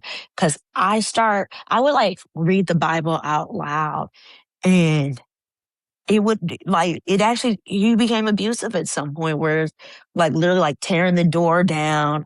Multiple times I actually had to call the cops because it's like, I literally could not read the Bible in my house without being threatened. Let it be anything else, it's fine. That Bible, and he would walk past the door, literally just going past, like, why do you need to read that? You can't tell me that's not demons. Right. There was a time that he wasn't against it, though. There was a time that, like, I don't know, he was Christian adjacent too, and then he just went back to whatever life that he was. But literally, Jesus was under his skin in the worst way possible. And I kept, like, not feeling released in the relationship of being like, yo, I gotta, like, I don't have a feeling. I don't feel like God has said, get up out of this. The group that I started following that was teaching me about the spiritual realm and the demonic and deliverance, they would actually sometimes give me some money to help me get a hotel room. And there was this one night, he starts going into a rampage. I forgot how we all even got into this conversation. Because he started a rampage about, like, how his dad is great or whatever. Because I think I made some comment around, okay, this might have triggered it, but it's like I didn't realize the time of how much my life was like a landmine and every step was triggering something. So I remember some comment around the fact that it's like, well, my dad is not going to, like, if I have a building, he's not going to make me pay and be like trying to gouge me of money. Cause I'm sorry, that's just kind of how his folks were. It was like, you guys aren't really helping. You're very much like, when you gonna get that money to me? So it's like, I'm sorry, I don't have family like that. That's not how my family is. But it led into he starts rampaging. And he literally tried to throw me off the balcony. And I was like, by the blood of Jesus, as the Lord's anointed one, you cannot meet in Jesus' name. And he literally, like a movie, goes and runs off the balcony. And for the rest of the time there, because I call the cops, and as I'm waiting for them to get there, it's like there's a force field around me where he just cannot get close to me. Like, he keeps walking up to me and going away. This is when I say, I'm like, no one could tell me that Jesus is not real. No one could tell me that there is not the spiritual and that there's not the power of Jesus Christ, of the Holy Spirit, because it is God, it is Jesus that saved me that day. Because if I did not call on that name, I would not be here. And you can't convince me. Because that man was trying to put his hands around my throat and get me off that balcony. And by me calling on the name, he could not touch me anymore. And that saved me. That literally saved me. And it's crazy because even after that day, I still didn't feel this release just yet and being like, I don't know what to do. Because this is the one thing about the group I was following. I know us, we do have the Christians that try to, like, give as much grace, but sometimes it doesn't sound like the grace is there. And it's very, you get into that, well, if you do this, then you know what you're doing, you got to do, where it's like, yes, but also I'm new to all this. Everything happened.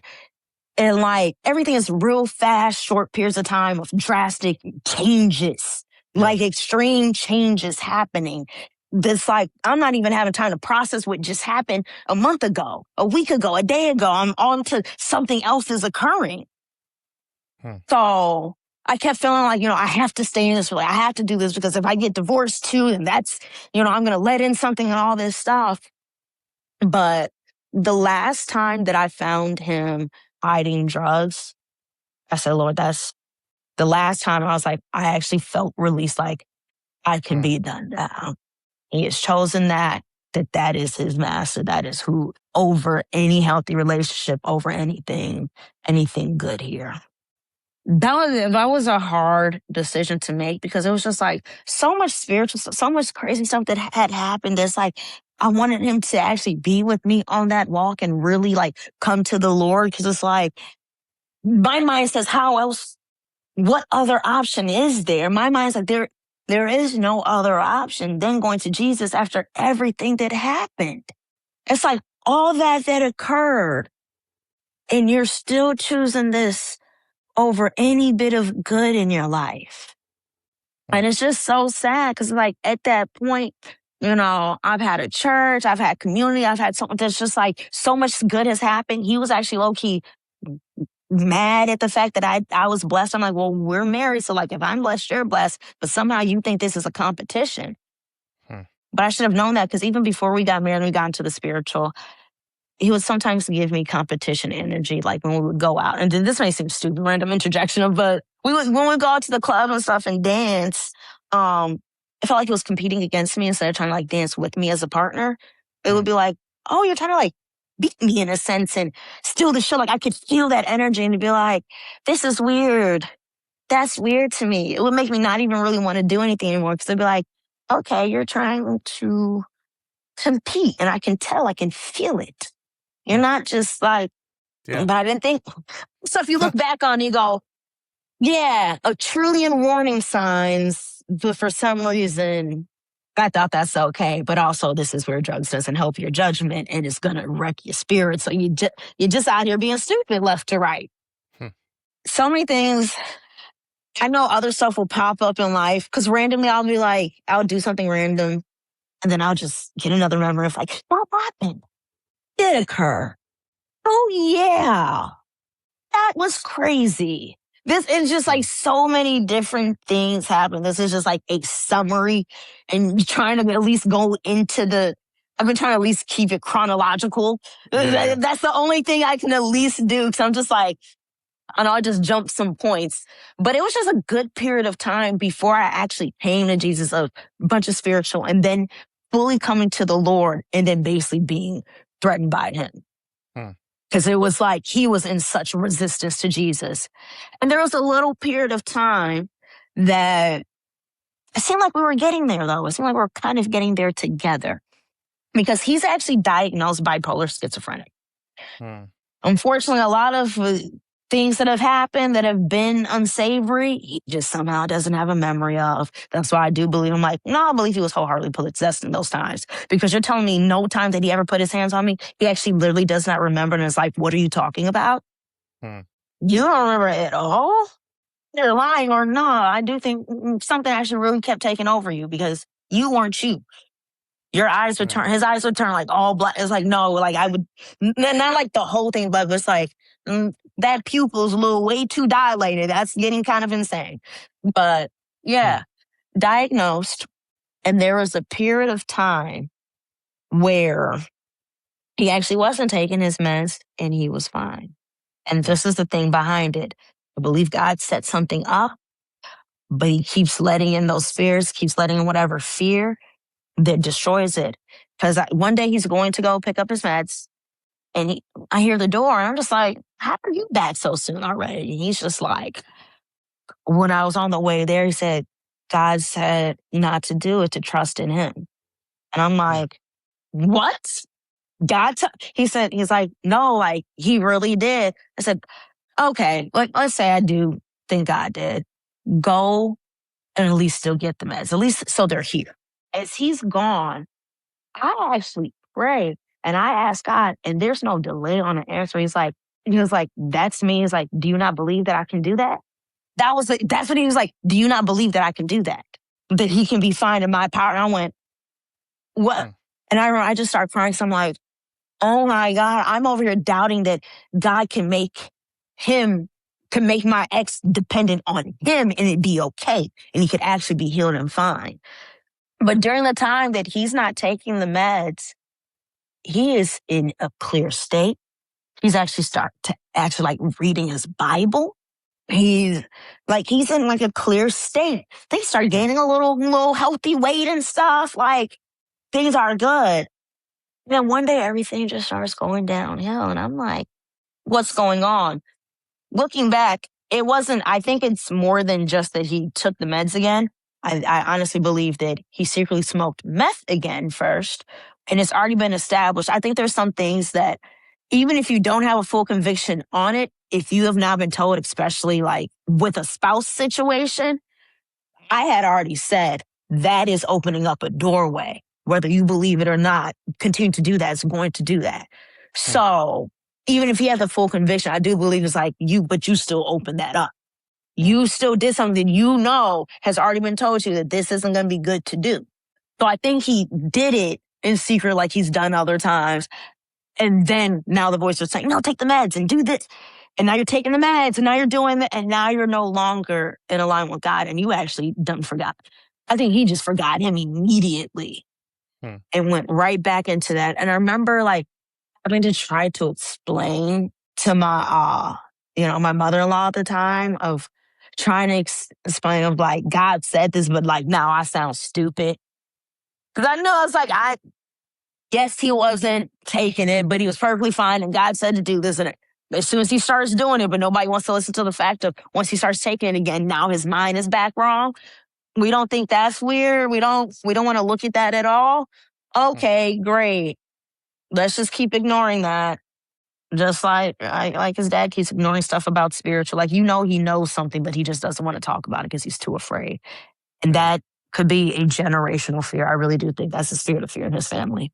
Because I could see it in his father. That was like, the fear makes you not want to talk about it. And you want to keep it pushing, but you keep hinting like, but you don't want to dig deeper in it. It's like, well, that fear now is fast to your son. And he's unlocked it in the same ways he unlocked it because his father made clear, I had a time, I was doing drugs. I know. He kind of told without telling all the way of, I've had to go there. I've been in rehab. I've done this day or So now when I'm talking about this, I'm looking down. I'm like, this is what we talk about. We say generational curses and things have to be broken because if you don't, like you really do pass that down. And now your son is having a reflection of your life in the spiritual realm that comes into the physical. That's also now affecting me because I'm attached to him. I'm married to him. There are ways and habits of mine that I'm still actually trying to break to this day that I'm like, I never had this before dating that man, before being with him. They were never ways of mine, never characteristics. But those years in that time and taking on and accepting so many things that he was saying is truth and accepting those spirits, it's like, I still find myself having to break things off. It's like, this wasn't an issue before. This wasn't a problem.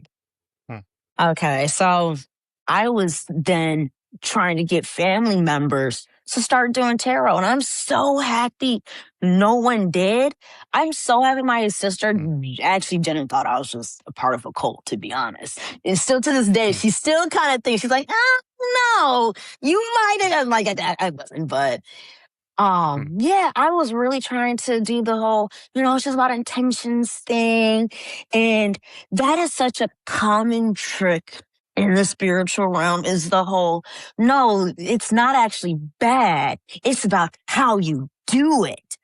So, and it's the easiest thing to deceive people with because I feel like as human beings, we like the thought of, oh, if I have a good intention, then it can be good.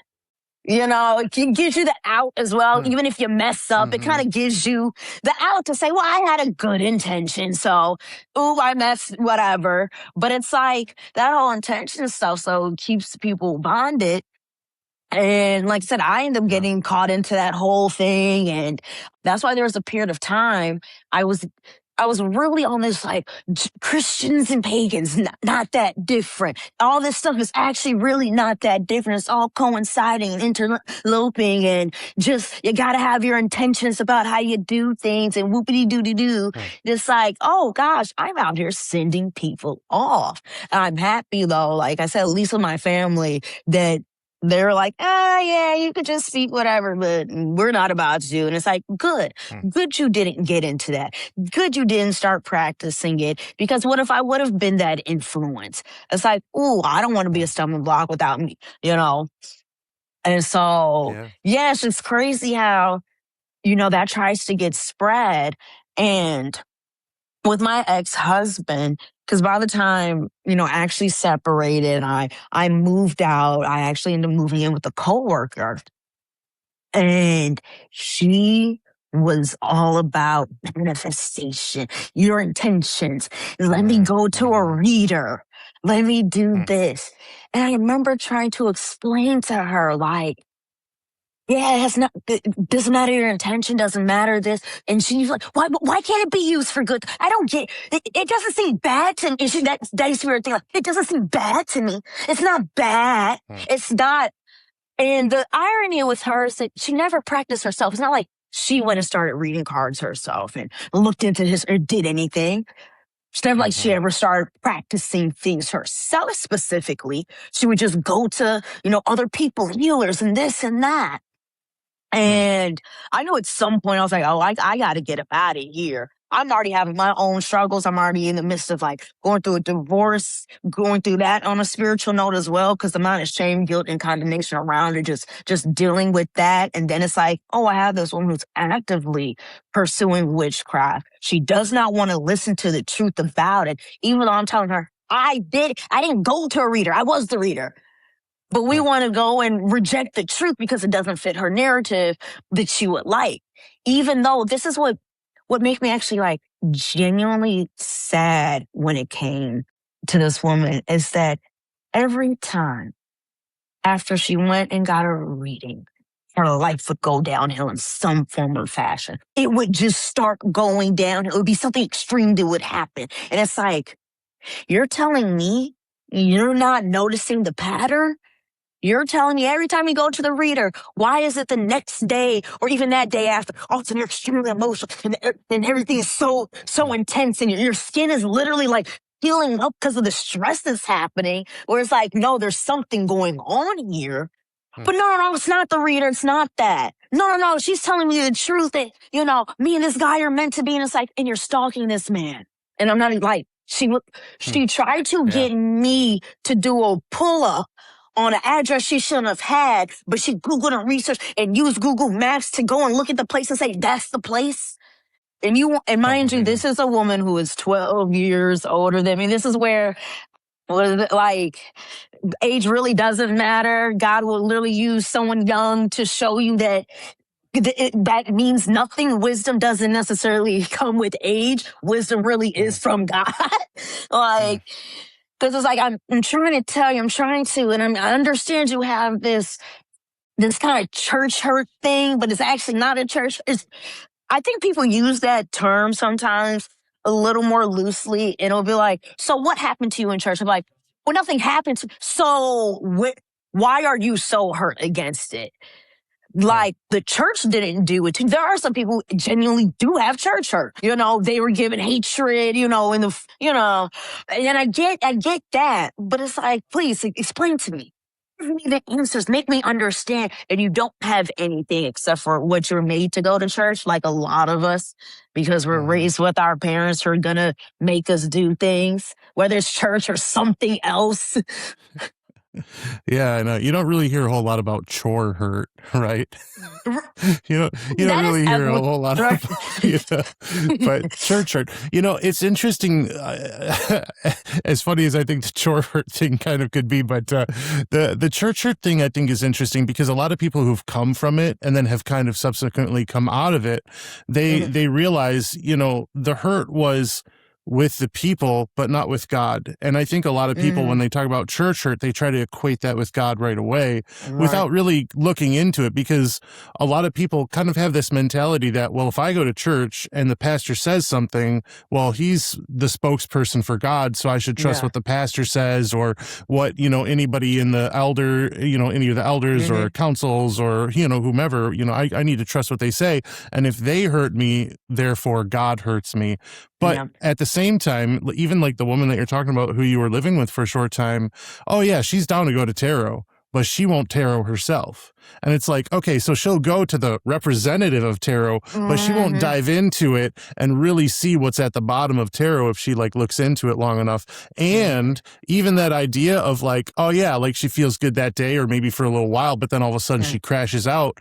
How many people do we know go to church and have this feel-good Sunday day, and then Monday they crash out because whatever they went there for really wasn't what it was about? You know what I mean? And so I think like it's interesting because like I don't hear about tarot hurt. I don't hear about witchcraft hurt.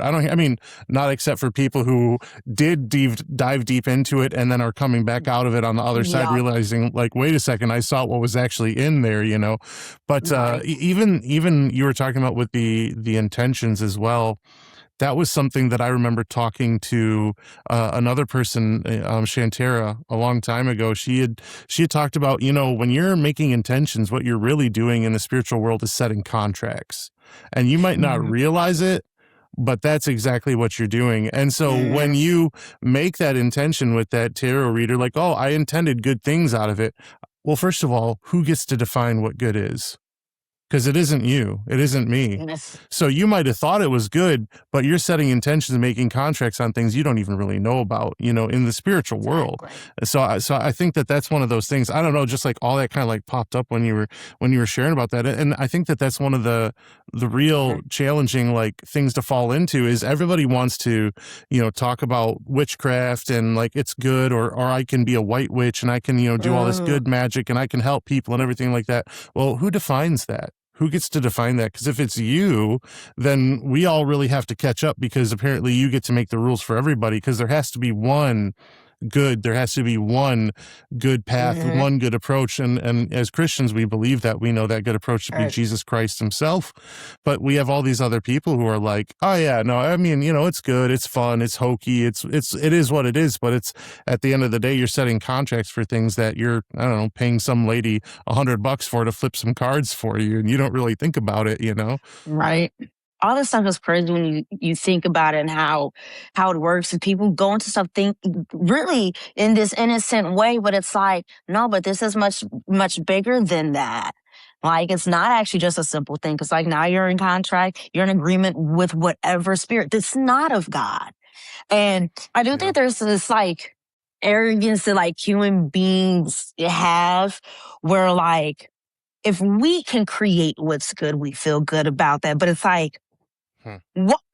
Why would I even want good to be based off of what I think good is? I want something greater than me. I want something greater than another human being. I don't want good to be based off of us humans. Like when I just even think of it on like a logical level, like, no, for real, why would I'm still figuring myself as a human being. Till the day I die, I'm still going to be figuring things out. And how many times do we go back onto someone, think about the things we did in the past and how much we're like, oh, that was stupid. Did that seem like a good idea then? Oh, that was dumb. That seemed like it was good. So why would I want good based off of anyone who's going to die one day and not even be able to say anything? It's like, there is an arrogance in the human, in us human beings. So like, we want that to, it's like, I get it. You want that to be true. You want to have that power. It gives you, some sense of comfort and more control. But it's like, I feel better control in knowing that I can go to the Bible. I can go to God and say, hey, God, you have the outline for me. You have the path to follow that I don't have to make up and figure out. And I actually think there's something so beautiful to that, though, to the fact that we don't have to make it up and figure out. We don't got to figure out what's good, what's bad. God said, here you go. I got you. And you could keep coming to me. And we could keep coming to the Lord to get the clarity on, oh, is this good? Is this not? Like, I do constantly think like that's just such a beautiful thing. And coming to that realization at some point in life of like, ooh, I don't have to have that weight on my shoulders of figuring those things out. I don't have to have that. That is literally God's way. That's literally for God to bear and can and does. That it's like, I don't even want to. And I think if people took a moment longer to really actually think about that of like, do you want that responsibility? Do you actually want all that power, all that control? Would you really want, where things were based off of what we created as humans? Like, no, you actually don't. You don't want that way. Half the time we're trying to figure out how can we do things where it's easier and it's less put on us. And it's like, you're putting a whole spiritual burden on yourself than trying to figure out a life thing. And it's like, it is actually better with God. I always have a lean back, my net, my safety. And I'm like, wait, because it's not on me.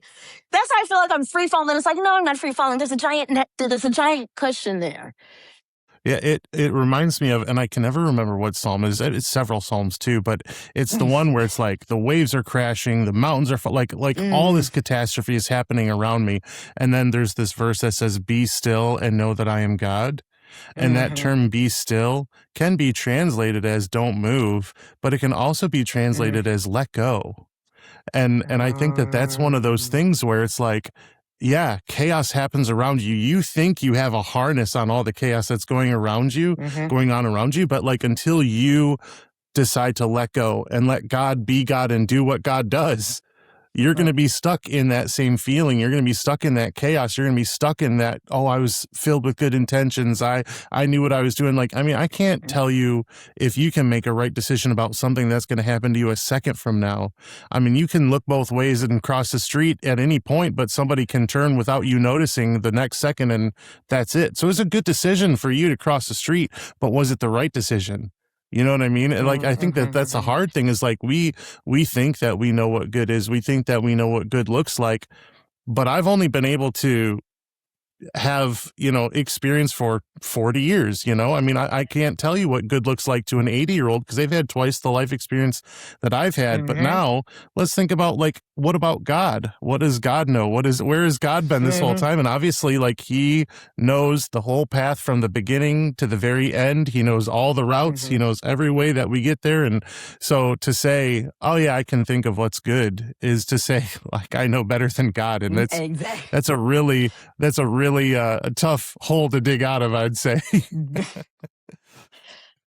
And I think that's why there are some people I think about when they say some people will be, lost into a reprobate mind because they can't break out. It's too far gone where they've put that burden and they've put the shackles on and threw the key.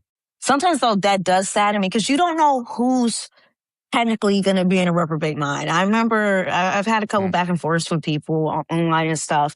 They'll be like, why are you even saying anything to this comment? Like, they're a reprobate mind. It's like, how do you know this? Are you God? You can't say if someone is or not. You don't know that. You don't know if in 10 years God has a plan where, yeah, they could be deep in whatever and then they come to the Lord. Like, that's not, for us to decide. I do feel like it's important, like, when God leads, to try to give a testimony. Don't try to necessarily, force conversations, but let them happen organically. And sometimes that's hard to do, though. Always working on it. Because I do have a little bit of a debate problem. I'm working on it. I'm like, Lord, what am I supposed to do? Why is that in me? Do something with it. But yeah, so back to, living with her. I'm going through all this. I'm trying to, like, in a sense, speak life to her and be like, yo, I don't know, maybe think about it. Because she would read some of these, like, self-help books, but, like, a good amount of them were based off of, like, stuff from the Bible, and they're kind of that writers taking things from the Bible, but then, putting their own twist. And it's like, well, if you're reading something that has some about, like, why not read the Bible? If they were inspired by this, there's times where it's like, I can, like, see the spirit in people's eyes. Like, it's like their eyes change for a moment. And there'll be many times, like, talking with her, that I just be like, oh, those demons are just looking right at me. Like, I'm like, you're not even really here right now. This is something else in here. And that makes me think. There was a point, like I said, my ex-husband was diagnosed bipolar schizophrenic. And in the beginning of that, like, while he was still actively in the hospital, my mom and my folks, like, paid for me to come out to Jamaica because my mom's side of the family is Jamaican. We have a house out there. And I remember there was this little, like, Jamaican worker boy, whatever, who was around that, like, definitely had an interest in me. And one of the last nights of, like, being out there, everyone else had actually gone back home. I was out there for, like, an extra week. So my mom, at the time, I wasn't working. She's like, I mean, I pay for your ticket. You can stay a little longer. Like, hey. And so it's me, my cousin, and the guy. Me and the guy are in the pool. My cousin, my other cousin, who's a taller, heavier dude, like, you could tell he keeps wanting to be like, ooh, I'm going to go inside. But then he's like, I don't think I should leave. And I literally say, thank God he didn't, because if he would have left, I'm not gonna lie, I actually do think I would have been assaulted. I don't think that guy would have stopped trying to touch me or doing whatever. Because at first he was kind of like messing me in the water. But there was this moment where, like, he grabs my wrist, and I'm like, hey, like, yeah, now though, let me go. Like, you Hmm. you're doing too much. And there's this moment, his face, it literally like morphed. Like, it's like I could see the demon right on his face. Like, it didn't look like this man at all. Like, it's like I can't all the way describe because it was like it was him, but it wasn't him. It was like something else just like on top of his face. And I was just like, I am looking in the face of a demon right now, literally. And thank God my cousin comes to, like, let her go. And I was just like, what in the world? Because it was like something in the very air changed. Like, it changed from like, there's this playfulness to this. I was like, this is now a predator. This is now something else that has taken over. It's like maybe I could see in the spirit for a moment. I don't know if God is doing a protection where, so like I can't fully see because I think it may freak me out. I don't know if I'm all the way ready, but there's times where it's like, no, I see something. I could see the flash. I could see the spirit. I can like see into that realm. And it was just seeing like this creature for a moment of being like, oh my God. Like it was like, I'm really getting the words of like that. Like I saw like the spirit of lust. Like I literally saw the spirit on that man. And by my cousin being there, he definitely helped me. He definitely saved me. Because he was not going to let go. Because as I'm like, hey, the way that his grip tightened so hard. And it was just like, oh, this man was not going to. That was not about to be his intention at all. So yeah, cousin being there straight up saved me. And and it's crazy because I didn't say anything, but I don't know if my cousin said something at some point because I swear I've just never seen that worker there ever again. Even though I didn't say anything, but I'm just like, I just never saw a worker again. So who knows? Because it's not like my cousin told me if he ever said anything. So it's just one of those like, I don't know. Who knows? But thank God. Let's keep it that way. Where it's like, okay, let's keep it that way, though. Let's keep it because, oh my gosh. But yeah, during that time, that was just one of those moments of being like, oh Lord, seeing these spirits, seeing, that manifestation, like actually seeing these demons is like, that is absolutely insane. And so not too long after that point, like once I came back home, my ex he's out the hospital. He did start doing better. I remember I said the whole thing about him not taking his meds and was doing fine. So at some point, it's like my ex was trying to read the Bible and trying a bit, but him and I just overall were just already distant. Because at this point, I'm just like, this person is just kind of my husband in name alone is what it is. It's kind of what I accepted at that point. I guess there was a night, because I didn't find this out till later, that like he did like a self-deliverance, but he was actually mad at me because I didn't hear this going on because he did it in the middle of the night. I was asleep. I didn't even know he had left the room.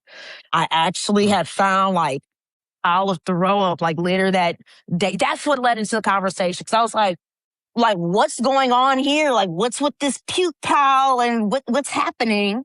And I was like, oh, I did deliverance. And, I was calling out, you didn't answer me. And I couldn't help but be like, if you're you did deliverance and you're seeking God, are you mad that I wasn't answering you in the night? What? Why were you even calling for me? It's also what's kind of weird about it. Because it's like, well, you're doing deliverance, but then you said you called out to me at some point, and you're mad that I didn't call. I have nothing to necessarily do with that. Not in that sort of way. Not like I can't lay hands, because I've definitely done that. But it was just like, this is kind of weird. And I think about the verse that, talks about like, you clean up your home, you get rid of spirits, but they come back, with 7 others worse than itself. And I feel like after that day, it was like, okay, he did this thing, he did this deliverance thing, but then you're letting everything back in. And I feel like he didn't give his own self a good base. Cause once again, you're mad at me that somehow I didn't hear you during this. That's weird. That's just already like, so then what was your reason for doing this? Because I've been trying to get you to go. We had gone to some deliverance conventions, and one of the people there had told me, who was trying to pray over him, he literally goes, he has a diamond heart. Like he's like in this video, he's like, he has a diamond heart. He is not going to be reached today. He was like, it kind of was like, and when will he be? Kind of almost left like, I'm being honest with you. That's what the situation is. And the thing is, I hated hearing that because I knew there was some truth to it, though. I knew it. It's one of those things like at the time you don't want that to be the case, and you're telling yourself, well, maybe not, and maybe there can be a little crack in it. Like, dang, I know people got hearts of stones and all this stuff, maybe. But then to hear that as we're at a deliverance convention, I don't know what spirits were happening with him all the way at that convention, because that gets told. But then there's a point where it was Daniel Adams, yeah, Supernatural Life. Daniel Adams, he's speaking. He's basically saying like anyone who has like committed some adultery or something, like currently like something that you need to get off your chest, something. I'll look, and he's walking up to the front, but then like 10 minutes later, he's like, what am I doing here? What's happening here? And I just remember being like, what is happening? Like, no, that is actually a very good point. What is happening? Because you just walked up here and everyone sees it. You just walked up here. So now I got people like consoling me because they're like, you just walked up for the cheaters. So it's like, what have you done in this time? Which I do actually believe. Like, he's cheated on me before, but at this point in time, I do believe that he had slept with someone and he just would not admit to it. I think that's something affecting his own spirit. Because that's a whole thing that I being in that whole setting, there's just been too many times, too much stuff that's happened that makes me go, feel like you sold a little bit of yourself and you're in this world in ways that are deeper than it should be. And so, yeah, that convention was a very like weird one that was like oddly disheartening, but also I was getting some deliverance of my own self there. Which, I was like, I appreciate that. But there was a little part of me that felt like maybe I should have gone to that conference myself. I don't know. It's like, I generally sometimes get this feeling that my ex-husband's one of those people in the realm of reprobate mind. And it's frustrating because I feel like as Christians, we all have that thing in our hearts that's like, we know the answer is Jesus. We know Jesus can do so much, change a life, and like bring someone to who they need to be, who they're meant to be. As the Lord has seen us, designed us, taken care with us, and seeing all the opportunities where it just seems like God was reaching out and to witness firsthand the like slapping of, no, I won't choose. I'll keep staying away. This will keep being, being a problem, being a situation. And I will say that's something that's very tough to witness. And this is why I tell people, hey, get yourself right with God. Do that before you're in a relationship so then you can have someone equally yoked. Because there's a difference of, okay, we're both Christians and we may have our faults and flaws, but we're still yoked compared to, just coming to Christianity after I'm already married, then dealing with this person and going, we're not yoked. We shouldn't have been together. I'm now, tied to this person that it's like, I don't want to be. This is a tough situation. But I remember saying to God, I said, I already made the mistake and I'm here. So I will take that on. I will continue to actually love him and do, try my best to be like, God, I need you to lead me, to help me. The amount that I used to pray to be like, help me walk in the fruits of the Spirit. Help me. Because I'm like, I can't do it without you, Lord, and it's not going to happen. And being put in that place in life where you're kind of having to just like accept a mistake you made, but still walk with it with as much love and like grace and mercy to a person that, God wants you to do, it is tough. being in that situation did make me a little bit mad at God. Like there's the part that I've had a little bit of anger because it's like, okay, I still chose to stay with this person and I was trying and I really wasn't. I was going through the physical, emotional, spiritual abuse, all these different, abuses at some point. It's just like, I'm enduring this, Lord. And then to go to that conference and for that person to be like, this man has a diamond heart. That was a very hard pill to swallow. And I remember just going, unless I feel released though, even with them telling me that. And even though this man at this point I know is not about to actually change because I don't know if it was him or a spirit, whatever, that like one day just decided to tell me like, well, I know that I already have you because I'm married to you. So I'm just hoping that you would go back to doing everything and I won't have to change. And I remember just sitting there going, ooh, for someone to admit to your face, I am taking all the love that you're giving and I'm not giving any of it back. And I'm hoping you would actually go back to giving it as fully as you were before. A little part of me kind of thinks like, dang, Lord, I don't know if I, failed in the sense that like I didn't just keep suffering through and going through in that marriage. Henry does have that little bit of that like, oh, did I fail in that realm? I didn't continue to love. I got a divorce. And I actually was really trying not to because, oh girl, the one that I lived with for a while, the amount that she used to be like, how long are you going to keep doing this? How long? Because she was in the midst of a divorce with her husband. And like, how much longer? Look at me, all the years I spent dealing with. And it was just like, I used to keep telling her, no, but I don't feel released. And no, I'm not in the same. And no, I was constantly actually defending the relationship, even though knowing I'm having all these things happening, knowing that, you try to push me off the balcony and the power of Jesus only stopped him. Knowing all this stuff is happening, knowing that he'd basically be mad that I was blessed. He would say like, why are you so blessed? And it just feel like you're mad at me because I chose Jesus that you can do too. So we actually are all blessed. The fact that we're even breathing is a blessing. But like, you're mad at me for the thing that's an option for you, but you don't want to choose that. That was really tough. That's just that dynamic in a marriage, dealing with that. And as I'm quote unquote getting more blessed, I'm like, I'm just following the path. Like the amount of deliverances I had around like when I first, came to the faith and really made the choice and was like, oh, I'm in this. My very, very first one, I was at the house. I was at the apartment living with him. And I remember as they're doing the deliverance and different things are speaking out and talking about how they want to kill us and all this stuff. And he's just walking back and forth past the door, just like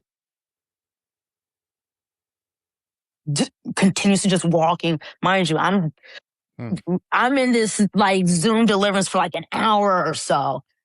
This man is just walking past as the spirits are getting casted out. It was my seizures. Thank you, Jesus. Again, then my seizures are, I was delivered from that. All this is going on. This man is just walking back and forth. Oh gosh, this song used to be like a horror. This part though, this song used to feel like a horror movie because it's like I'm having little demons cast out of me. They're yelling out at me and saying different things like, no, you're supposed to kill them. We're supposed to kill them. We're supposed to kill, like, just yelling that out. But I have this man just walking back and forth, not understanding, not being yoked at all. We're in two different spiritual realms and followings entirely. I'm just like, that's the stuff that used to make me feel so insane. Is to have all these experiences, all these deliverance stuff, because I didn't only go to conferences. I had stuff in my house. I had my friend too that one time praying over her eyes, and she really starts crying tears of milk, like they were straight white tears. And I was praying over her vision. because she's always had glasses. And like, it didn't get like, it's not like she was like completely fine, but she was like, my vision is actually clearer right now. And you just have him in the back corner, just like looming in the shadows. I'm like, these are the experiences that are happening. And then it's like small period of time we're stuck. Seems like he's out of whatever hold, and then it's like going right back into it. And again, that whole they leave and then come back with 7, even worse in itself. That it's just like, I do feel like his life is just that example of it, where it's just like you just go right back down. And again, I would never want anyone to be, as dumb as I was, and as much as God was calling me to read, to understand, to seek him more, I will say I do think I idolized that man in the relationship and the idea of what it was, over actually hearing the voice of God. Like, that's how he was able to have so much influence. And like, my ex was able to convince me to even go through with the marriage, because every single time we were supposed to go down to the courts, some crazy arguments, something would happen. And it would be like, is this not a sign? It's like, no, that's just that's just the pride and like, just trying to, stop us from moving forward and getting married and do. And at this time, because I don't know anything, I haven't saw it enough, I don't know enough about the supernatural. The only thing at this point that I know about is tarot cards. I know something's up with that, and demons are a thing. Like, I don't have enough at this time.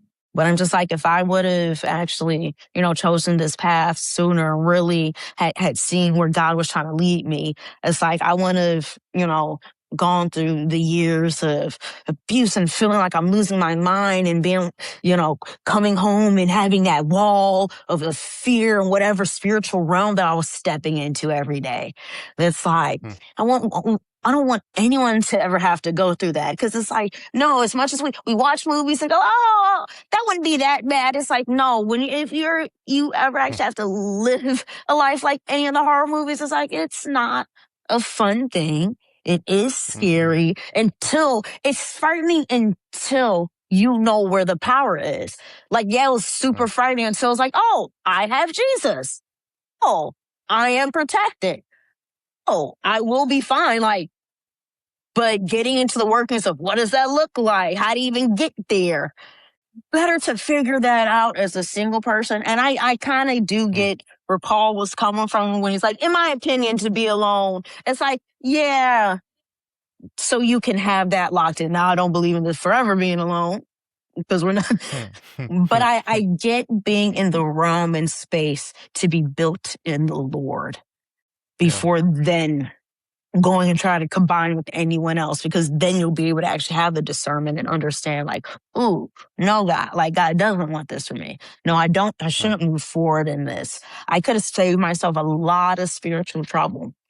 And something else too that I learned in this time in my life is also, don't try to rush deliverance. Don't try to rush, getting it, because I think that's also something that affected me too. Because before the first time I got deliverance, I actually was reaching out to this couple, that's in Chicago. And he was like, the husband was like, I want to have, a chat with you and your husband, because I wanted, him to have deliverance as well. Because at this point, I'm like, oh, I at least know it's demons. I know this. I know we need to take care of this. And him and his wife, but yeah, we had this little meeting, and then like a few days, maybe a week later, husband gets back to me and said, okay, took the time, prayed on it, waited for an answer. And he was like, I'm sorry, but I'm not going to be able to do that right now. Because like, God is saying, like, this is a no, and not saying it's always going to be. And I remember telling my friend, the one who, kind of helped direct me to even learning more about the supernatural and getting me into those groups. I remember telling her, and this is crazy how we'll go to people but don't go to God. because I go to her about this and she was like, well, to me, it sounds like, this is just like a test to you to see how serious are you about going and getting deliverance. So you need to basically search. And she's like, well, I just found someone. And I sometimes do think, I'm like, there's just a couple things in life, around my journey that I'm just like, if I chose to do things a little differently here, I do think it would have had such a massive effect. I think if I never would have married my ex and just stayed in the downstairs apartment and said, hey, good luck to you, I'm going to be away. Could have been a whole thing. And then waiting on the deliverance. I don't think at the time I had a good enough relationship with Jesus to say, like, I know Jesus.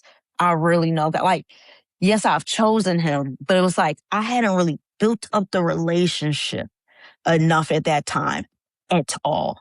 And I think that's very important for new Christians, especially those who immediately believe in the spiritual, the supernatural. Because, there's some Christians who don't. So it's like, okay, everyone's base anyway should be build a relationship. But if you're going into the spiritual realm, it's like, oh, you really need that step because you may end up skipping it.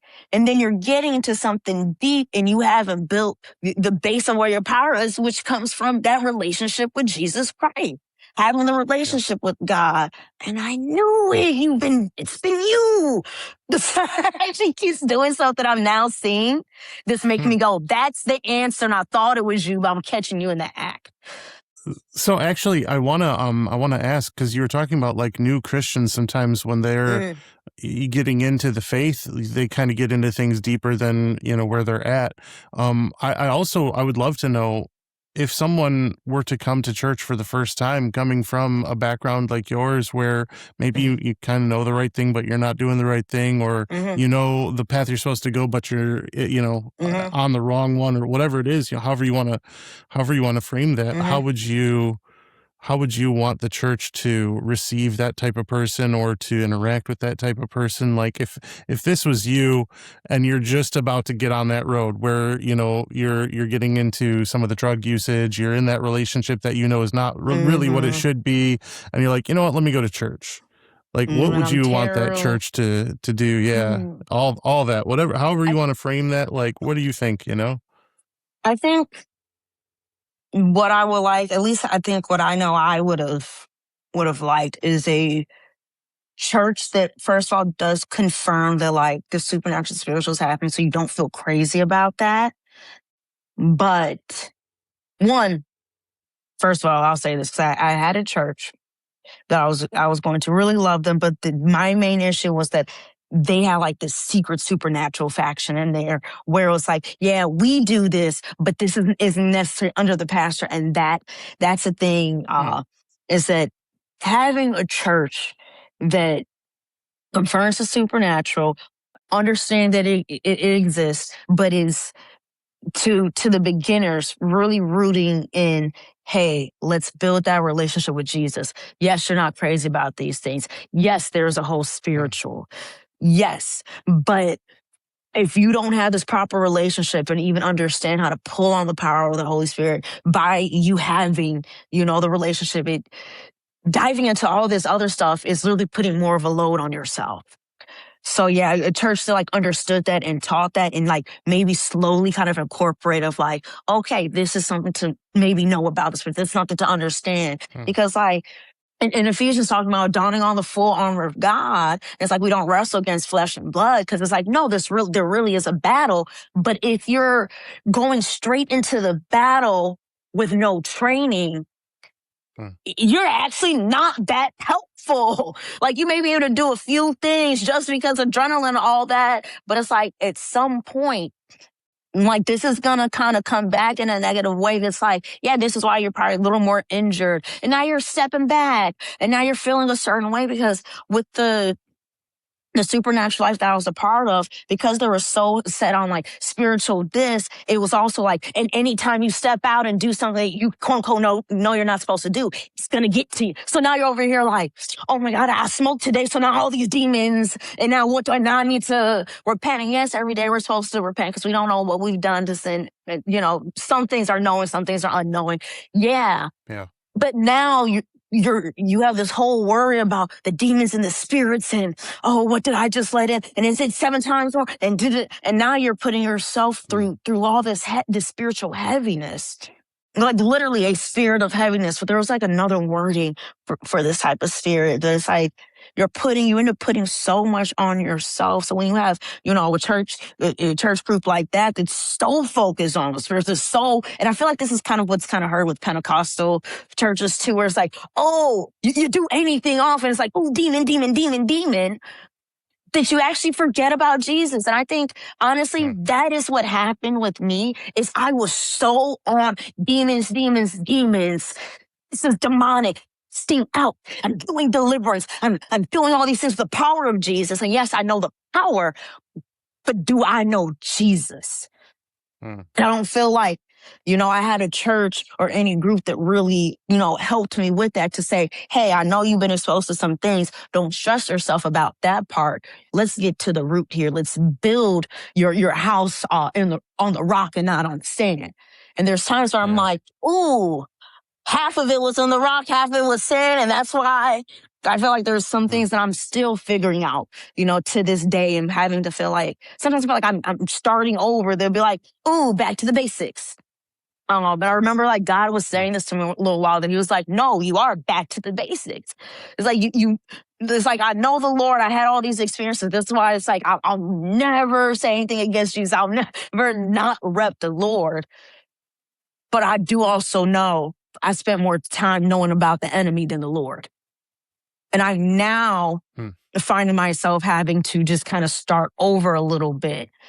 And so, yeah, you know, a church that can, yes, confirm the spiritual, but start off really building the relationship, and then adding those aspects, because that relationship is the thing that matters the most. Like, we get too caught up on what is the enemy doing? What's Satan doing? I need to know about what, and it's like, but if you ask me I feel like I could answer a lot of stuff on demonic, but I feel like you ask me some things about Jesus, I may not have an answer as I should. And I think that's sometimes what people have to ask themselves, like, do you know more about Satan than God? Are we more focused on the enemy, instead of our Lord and Savior who squashed the enemy? Yeah, the verse that came to mind as you were talking about that was the one where it was like, have nothing to do with like the wicked deeds of darkness, but instead expose them. And like that whole passage is about bringing people back to a reconciliation with their creator, with Jesus, right? And so it's like, yeah, you've been through it. You've learned a lot about the devil. You've learned a lot about his ways and the ways of, like, you know, everybody who shakes hands with him. But at the end of the day, it's like, let's expose those things. Like, do you see, like with that woman you were living with, it's like, you see what you're doing every day, right? There was somebody else who I'd interviewed who was like, you know, I do a money spell and I'd get $100, but then 3 days later, my card breaks down and I have to pay $400 to get it fixed. So it's like, yeah, it works. But then all of a sudden it comes back to bite me. And it's like, okay, well, hold on a second. So here you are, you're like, do you see what's happening? Like, you're exposing the fraud that's happening behind the scenes. It's like, you realize what's happening, right? Like, yeah, you feel good. Like, you got an address, you know where this guy lives, but like, you recognize if he sees you there, or if he knows you're there, like, you're going to get like, like a, you know, like, you're not going to be welcome. There's going to be a restraining order put on you, like, you know, PPO or something going on, just because, you know, you found this address. Like, I feel like there's a lot of people who like don't get, they realize like, yeah, like you were real comfortable for a while, or real cozy or whatever, with a lot of darkness.